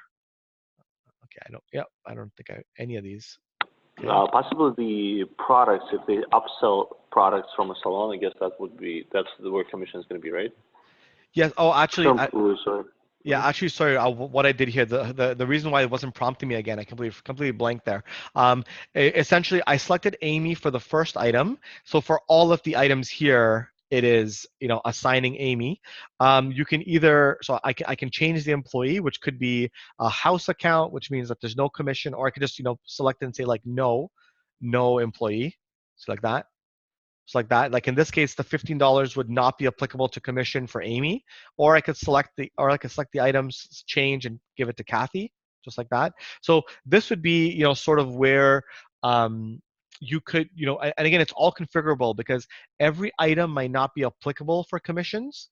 And then, you might have it set up that, again, it's a setting that if you select the first, if you select the first item and select, let's say, Amy as the employee, you can have that, again, as a preference, default for all the other items, or you can have it prompt you for a new employee every single time. In the case where there are different people, like in like hair care, for example, it'd be like somebody does the wash, someone does the cut, someone does the blow dry. Maybe those are three different people. They get three different commissions, and then the fourth person is maybe the person that does the upselling. So they sell different hair products and things like that, and maybe they might get the commission. But it's a very configurable the commission structure from that point of view. Did what I say make sense, and did that answer the question? Yeah. Yeah. Okay. Yep. So you can very easily here, select any item, change it. As I mentioned, yeah. So let's just say, for example, I was to start over. Yeah. So just to give you an idea here. So see, so right now it's logged in as, like Kathy, because that was like the last one that I did, right? So let's just say like, and plus it also goes with your PIN.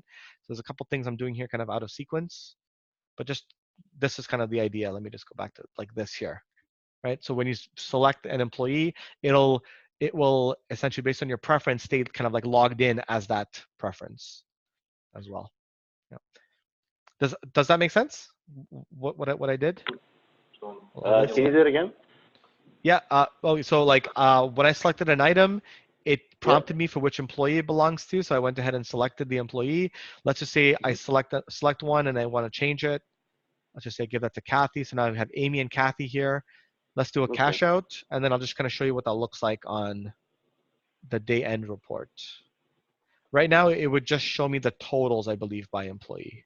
I don't think I set up the commission breakdown or anything. I have to see whether it's even, oh no, yeah, might be on here.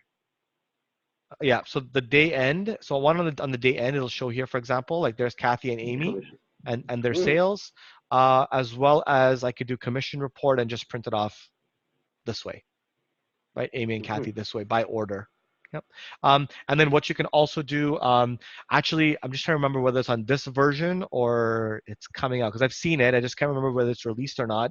But as I mentioned, you can set up the percentage per employee. So then that way, right now it's just giving me the order total, but I can actually set up the percentage of commission, like for Amy, even for certain items, and that will just give me, a report telling me like the actual commission that I owe them, right? As opposed to giving me the totals and then having to figure it out myself.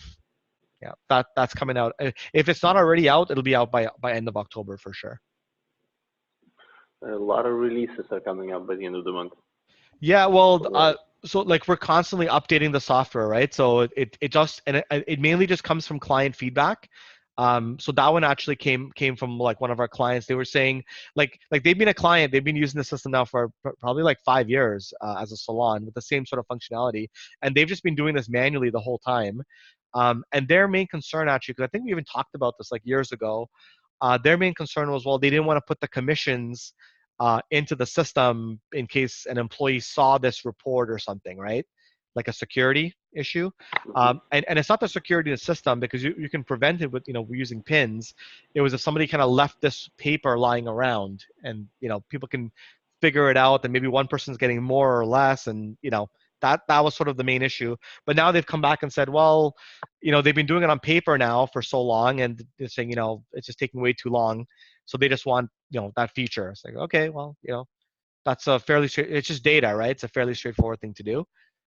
Just comes down to security. Yeah. And, but yeah, we, the main point there actually is, we do, all of our programming ourselves, and we work very closely with our client base.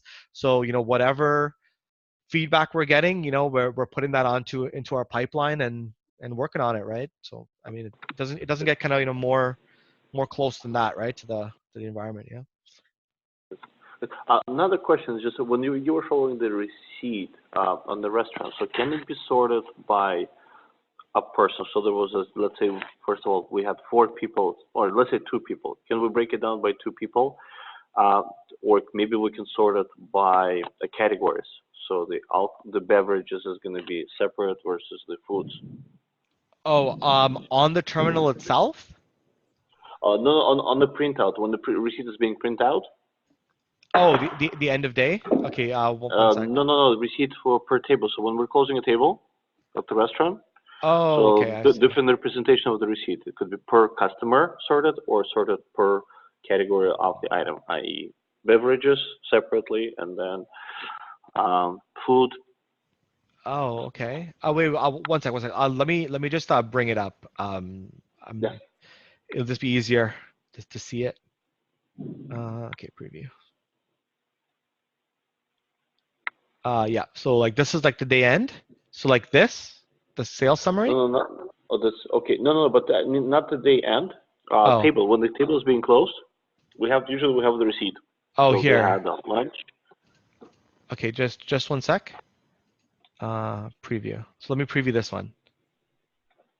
Yes. So I've got like drinks mixed in here with food. Yeah. Yeah, so is it possible to sort it, drinks separately and food? So first maybe the items, food, and then the beverages all Oh, do below. like to print two different receipts? In a sense, yeah, or just make it, yeah, made out of two Um, parts. not that I know of. Unless you had already done the split bill and split it, but I'm guessing that's not what you're saying. Because you can definitely split the bill with foods on one bill and drinks on another bill. That would happen quite often, like if you're expensing it for work or something, right? Like alcohol goes on another receipt, and your food and other drinks stay on one receipt, right? But Mhm. but after the bill has been closed, there's no way of printing it separately. That would be kind of finalized. Um, Okay. I mean, that's not bad feedback. I mean, that's something that we could do. So something like Perfect. this. What's that? No. Okay, Oh, sounds good. And the other one, how many security levels there are for each of the systems? So there's going to be one is the owner, right? yeah, On here. the, I'll just show it to you. yeah. It'll be easier to see understand it from here. Mhm. Oh, actually, yeah. Before I went there, it's okay. Whatever. It's okay. Actually, yeah. Sorry, one sec. Before I go here, let me just show you the employees. So under each employee here, they have this position, right? Mhm. And then under tools and settings, it's a matrix that looks like this. So very strict, Oh, these the very options easy. which are available to each. Okay. So Yes, therefore, admin, manager, supervisor, and staff, right? yes. Okay. And there are Okay. even other ones. It gets a little bit more specific, but things like staff or sorry, the patron ordering, staff tableside ordering, and kiosk. Mhm. Those are just two other ones, but those are controlled on the kiosk app and then the patron and server app, staff app. Yeah, Got it. but it's very similar functionality to like a matrix. Like a matrix, you've got the options on the left and the people on the top, the roles. And quick question. And if it's a just out of curiosity, if it's a multi-location, um, how would that work? Is the items are going to be the same? So if we change it, that's a two location, all belongs to, let's say, the same owner. Pricing is it going to be so? If you're going to make a price change in one, is going to affect the other one. Same Yes, applies for yes, can yes. one employee be scheduled to work at the other place, and at the end of the day, when you're going to do the employee shift report, it's going to show that Roman Yes, worked one yes, hour out yes. of location So, A. so Yes. we actually have full support for that. So we actually have clients doing that exact same thing. Just talking Okay. about the items and prices. So yes, on the cloud, they will appear as like two or like whatever, like multiple items. But when you make a Mhm. change to one item, when you do have the multi-location turned on, you will receive a prompt, and it will say, do you want to propagate this change or like push this change to every other location? You can either hit yes, no, that sort of thing. So Right. for example, if you hit yes, it will then update the prices for all the locations. You Mhm. have the option for selecting which locations as well. So let's just say you're like a 30 location franchise, and I want to update the price only for the Brampton locations. Well, you can do that and not the others, and etc. And then the same thing for employees. That happens all the time. You have like one employee working across like 3 or 4 different locations. Mhm. We have support for all of that as well. Oh, amazing. That's a very good feature to have. Yeah. Perfect. Yeah, popular with either just like multi-location restaurants or stores or like large-scale franchises. Yeah. Mhm. And that help document, if you can just open it for us. Remember on the very first screen, Sure. Yeah. It just opens up a PDF file. the PDF, right? Yeah. So it looks like this. So this is the full service guide, which because I'm on a full service module, it Mm-hmm. looks like this. So it will have all the instructions on what to do and how to do. Yeah. And then as part of our services as well, we include training. So pretty much all of this is covered in training. But and pretty much everything that you're seeing here was covered in my demo, right? Got it. And To that's my to my understanding, we're the ones who's going to have to do the training and the yes, demo, yes, right? yes, yes, yes. So Got like it. you would be giving your customer all of this training anyways, right? But again, A just quick question. having this On the is very first page, if you're going to get up, sorry, it's going to be the second page after the header. Uh, uh, a little bit for the support. support. Yeah. For the support. Um, Well, since you want us to be the level 1 support, what would you suggest? Maybe that needs to be a Yeah, little we bit. can change this. This is just like a path that we specify per installation. So we just give you another so we can just modify this guide, put like your extension on the end of it, and we just change the installs for you to point to the other guide, not this one. Got it. Got it. Perfect. Perfect. Very good. Me personally, I have no questions. I'm getting ready. Tomorrow I'm seeing a customer at 1 o'clock. Oh, okay, fantastic. Hopefully it's going to be a success. Yeah, for sure. Yeah. Perfect. Chris, it's been a long 2 hours. Thank you so much. Everything is recorded, so I'm sure that everyone's going to be going over the notes, reviewing it. If Sure, you need a copy, let me know. We'll send you one. No problem at all. All right, guys. Well, thank you so much for lasting this long, and yeah, feel free to email me, or if you have any questions. Absolutely. Absolutely. Okay. Yes. All right, you. guys. Thank you. Thank you. Thank you very much. Thank you. Bye bye.